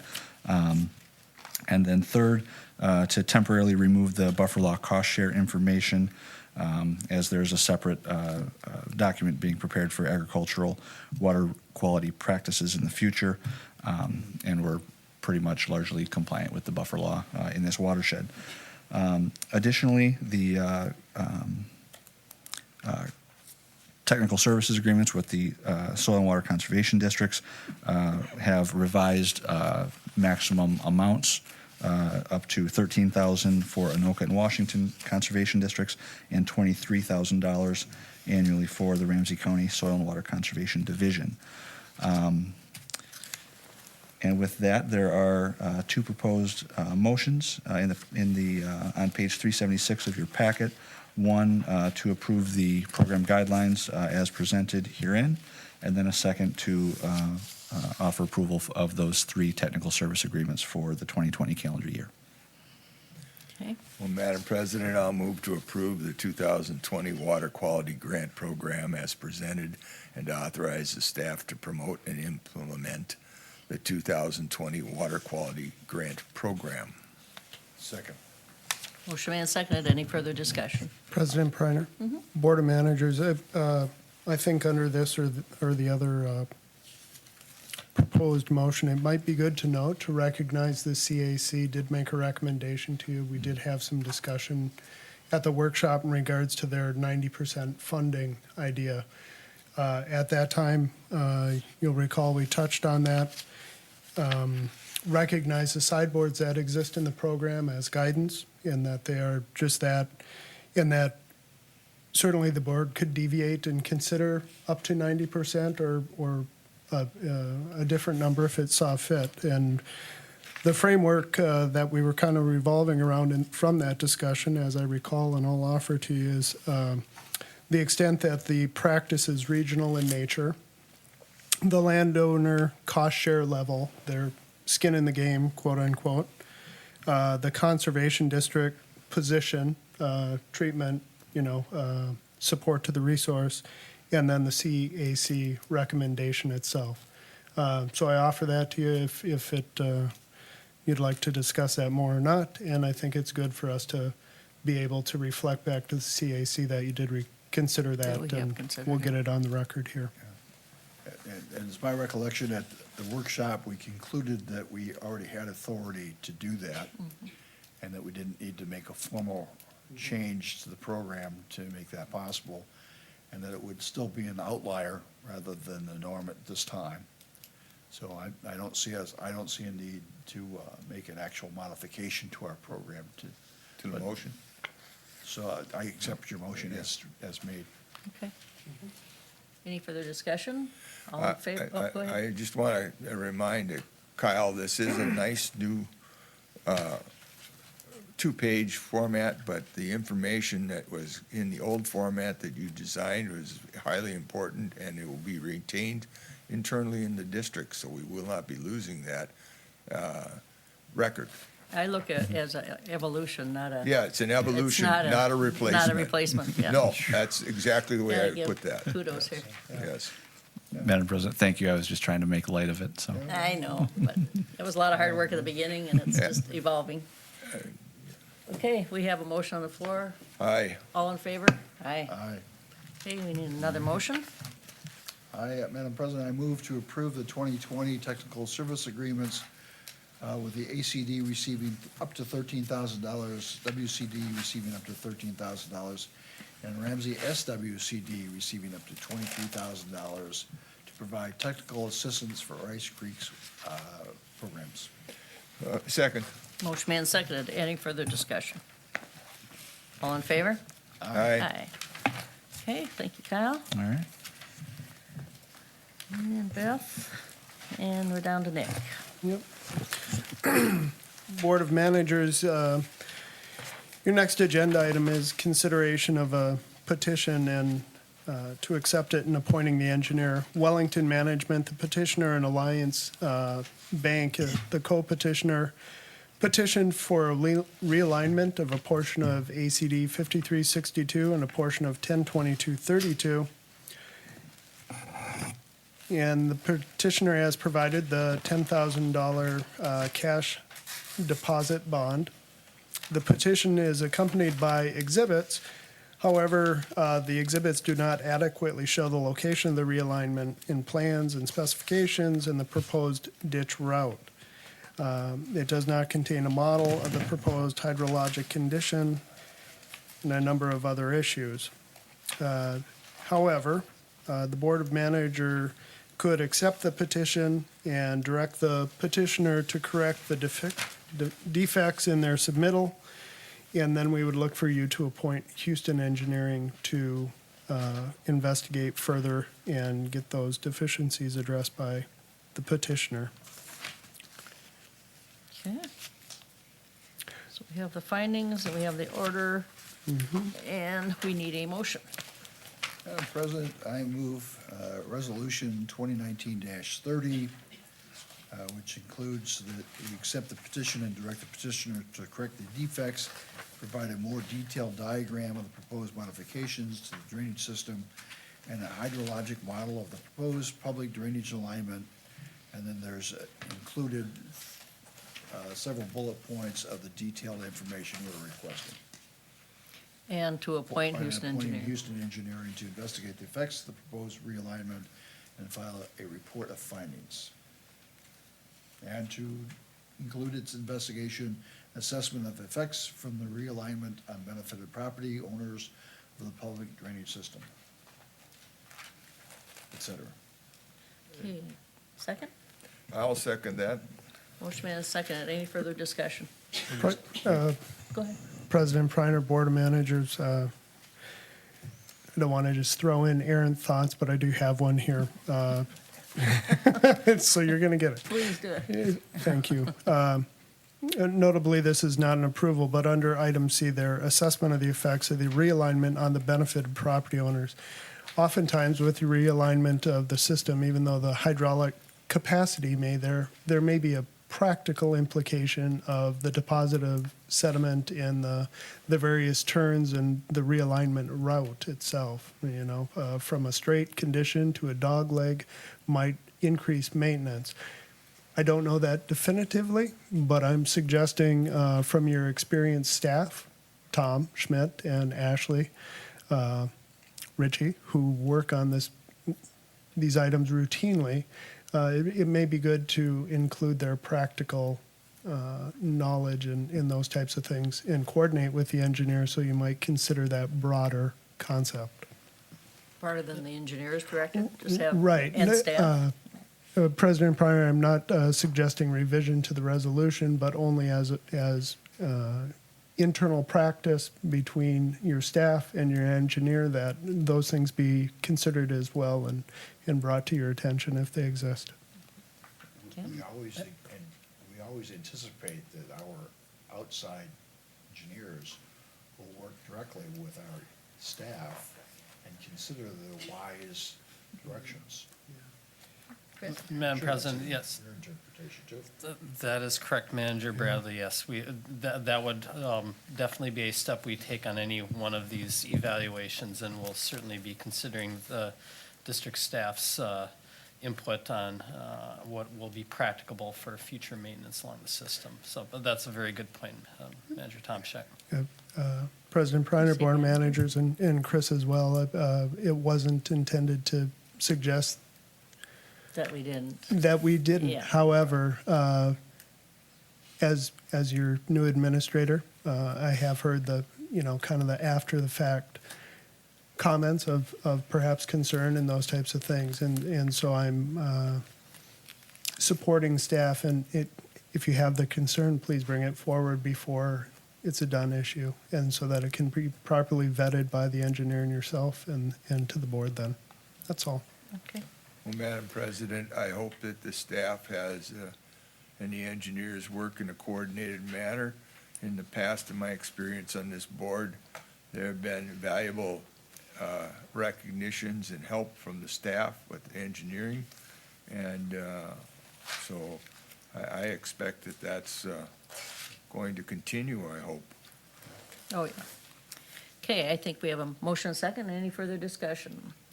Just want to point out that this order is not approved of any realignment or partial abandonment proceedings yet and doesn't modify the drainage system. I know that, Mike, you said et cetera, but I kind of wanted to have that in there so that nobody got carried away. Clearly accept that addition to what was. But that, I was just Yes. clarifying what you meant by et cetera. Yeah. That's all. Okay, call. Yay. Yay. Hockey absent. Bradley. Yay. Wageman absent. Priner, yay. Motion passes.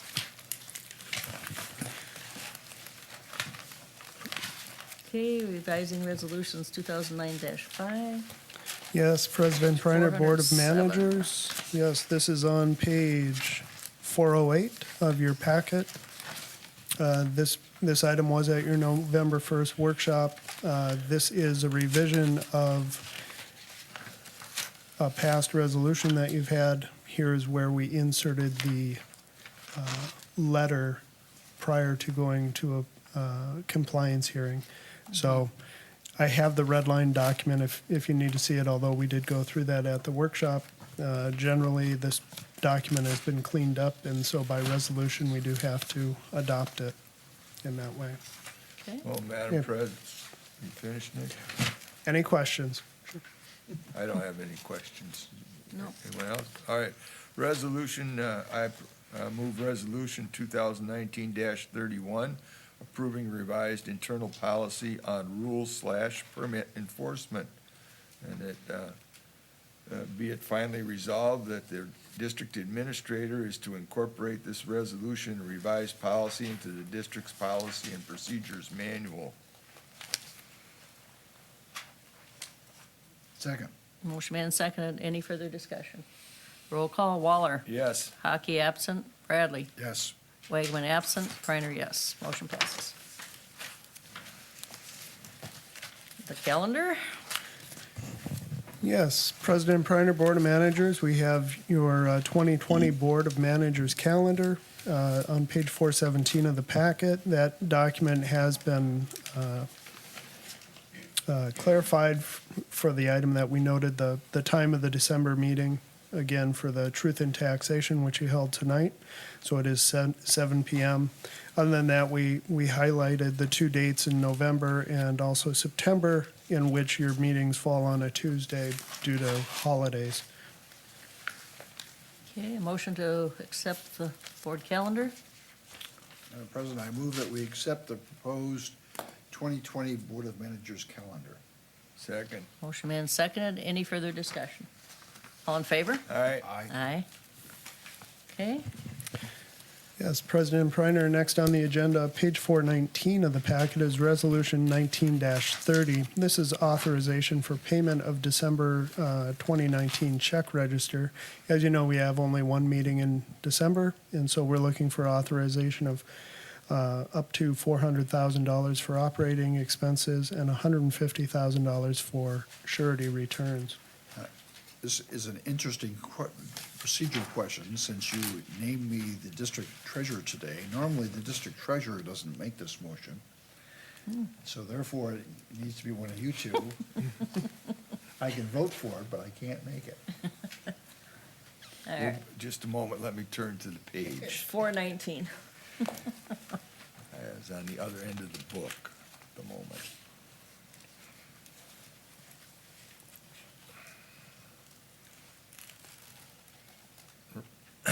Resolution number 2019-30, authorization for payment of December 2019 check register. Therefore, it be resolved, the Board of Managers authorizes the district treasurer to review and approve payment of the December 25th, 2019 check register in an amount not to exceed $400,000 in operating expenses and $150,000 in surety returns. I'll second it. Excuse me, Nope. typo, it's 32. It's 32? All right, 32. I will correct my motion of my ignorance, And I'll correct my, and if you accept, yes. thank you. Okay. We got it right? Okay. We have a motion on the floor, and it's roll call. Yes. Waller, Hockey absent, Bradley, Yes, Wakeman absent, Priner, yes. Motion passes.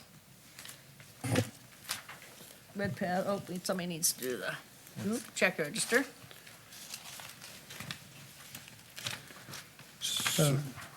You're the treasurer. So this item's on page 420 and then 421. It's our typical check register that needs a motion for approval. requires a motion. Yes, it does. Generally, the treasurer makes it. but- Yes, he's general, so there you go again. Well, You're Oh, the treasurer does treasurer. make it. yes, Well, yeah. there you you go. do this one, yeah. I'd like you to approve the check register dated December 11, 2019, in the amount of $148,213.55, prepared by Redpath and Company. Second. Motion made and seconded. Any further discussion? All in favor? Aye. Aye. Any questions for the engineer? His timeline, everything's as should be. Staff reports are here included. President Preiner? Go ahead. I do have a couple of administrator notes. I would offer the mod resolution outcome. Two of the managers were there. Pat, President Preiner, maybe you're already well aware. All of the mod actions were consistent with the Rice Creek Board position, except I'll note that Resolution 5 was amended to swap out the word require with allow. So it reads, therefore be it resolved that MOD supports 2020 state legislation to allow technical representatives of watershed districts to be official members of wetland technical evaluation panels. Resolution 6, which was to support, that was our resolution, opposition to any legislation that establishes watershed district spending requirements by political regions or boundaries. So that was obviously one of great interest to the district in the motions that the board made, and so it was supported. You propose that. And then Resolution 13 failed, and this one Rice Creek supported. And generally, I'd say what I heard is that the resolutions committee and the board of MOD of Directors did not recommend its approval because supporting a separate allocation for the metro area in floodplain would not bode well for maintaining we are in this together mentality at MOD. If I could go on, ahead. President Preiner. Yep. The MOD folks also noted, save the date, March 18th and 19th, that's the legislative session reception day at the Capitol. June 24th and 26th is a summer MOD tour. Certainly we'll bring those back to you as they come closer. I should note that the Anoka County Administrator didn't inquire on your budget. And I did offer an email response after discussion on the phone of the points that came up, and also offered to meet with the commissioners and the managers to be present if that was thought to be productive. Certainly we're attentive to the concerns and intend to speak to our partners about any issues they may see. The administrator, as administrator, we're looking to backfill Patrick's other position that he has now moved from. That puts a person in every seat in the district office when that's filled. That's it. Right. What I would say, though, is we have structured, as we have in the past, for interns to be present. So we have no place for them to sit. We've not had an issue because Phil left, and so the intern sat at his desk when he left. And when Ms. Berger left for her travels, he hired 2 people to replace, and that's how we kind of lost that flexibility. So I am working to manage our space and find alternatives and bring in a desk or the cubicles or that kind of thing, and that involves wiring and this type of thing. I'll be very budget conscious in my efforts on that matter. Beyond that, one last thing. Staff did meet with Mark Lenz of North Risk Partners, insurance covered. Your insurance has gone up 10%. It is now $28,906 for your annual, covers your all our property, the vehicles, et cetera, liability of the actions you take, and so on and so forth. So as part of your typical check register, when it comes on, you will be approving that. That is all that I have. If I recall correctly, we're getting our insurance through the League of Cities? Correct. North Risk Partners is the broker. I'll say. Yep. President Preiner, Board of Managers. I also have one item. It's just an update on permit number 18125. It's for the CASA 12 improvement project in Matabidi. You might recall this one. It had an issue in early August with the sediment release to Lost Lake. So separate from that specific issue, there's kind of been some ongoing issues with getting the site into compliance. Our inspector has sent multiple reports and things haven't really been resolved or addressed to this point. So actually per the new resolution 1931, which updated 0905, staff just wanted to let you know we will be sending a letter requesting that the site get into compliance. Otherwise, we may be having to consider a compliance order. So. Letter first. Let's hope it works. Thank you, Patrick. Okay, managers updates. Manager Radley.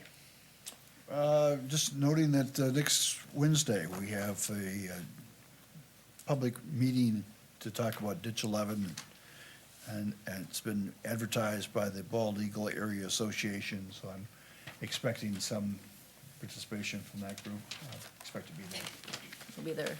Okay. Very good. Manager Waller. President Preiner, so when I arrived home, there was a letter waiting for me about Lost Lake. Oh. And it's actually written to Representative Fisher, who is the state representative for this area in Matabidi and Birchwood and Wilderney and such. And it has 9 different signatures on it.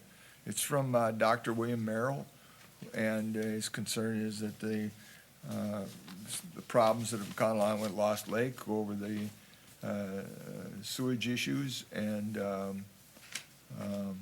there's hundreds of thousands of gallons, of course, over 2 dumps that were in there. And then generally in Lost Lake, and it would probably include some of this summer issue also, although he doesn't mention that directly in the letter. So I just wanted to let you know that that's still a neighborhood. And he says in his letter, he's going to, he talked to some of the neighbors just over Thanksgiving, and he'll spend some time Christmas doing it too. So I can expect that we're going to hear in the future more discussion.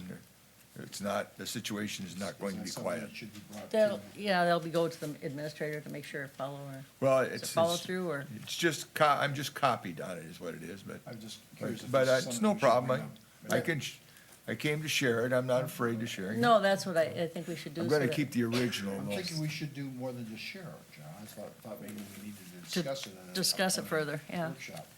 Yeah, we could, if discuss it at a workshop. We've discussed it before, and it's been one of those issues where I think it was consensus, majority consensus, that they didn't have a dog in the fight. Yeah. And so, My recollection is the problem, there's a But, problem there, but but it's nothing, all right. I'm just telling you, just suggesting to you, sharing the communication that's going on here, so that's all. Thank you. All right, we need a motion to adjourn. President Priner, Nope, sorry, not yet. calendar update, the very last item on the agenda. Yep, Just to note, the Ramsey County Ditch 4, you were noticed on a meeting, if I remember correctly, it was January 29th. We did move that to January 23rd. We will provide you with an updated update. announcement and such, so to correct your calendars accordingly. okay. So January 23rd for Yes, Ramsey Judicial Ditch, Ramsey County Ditch 4 Public Four. Information Meeting, and that's at Roseville? Thursday, January 23rd, 2020, 6:30 PM, Roseville City Council Chambers. And next Wednesday at 6:30 or 6 o'clock, is it, at Hugo? 6:30. 6:30 for Ditch 11, Yep. Correct. Ramsey Ditch 11. You want to just resend those out to us? Just a quick update. Anything else? Anything else? Madam President, I'll move to Go ahead. adjourn. I second. Motion made I and seconded. thought. I thought there was one more Yeah, I was thing. gonna wait getting one more excited. I was time. getting All in excited. favor? Aye. Hey. Thank you. Good night. Merry Christmas to everyone. Yes.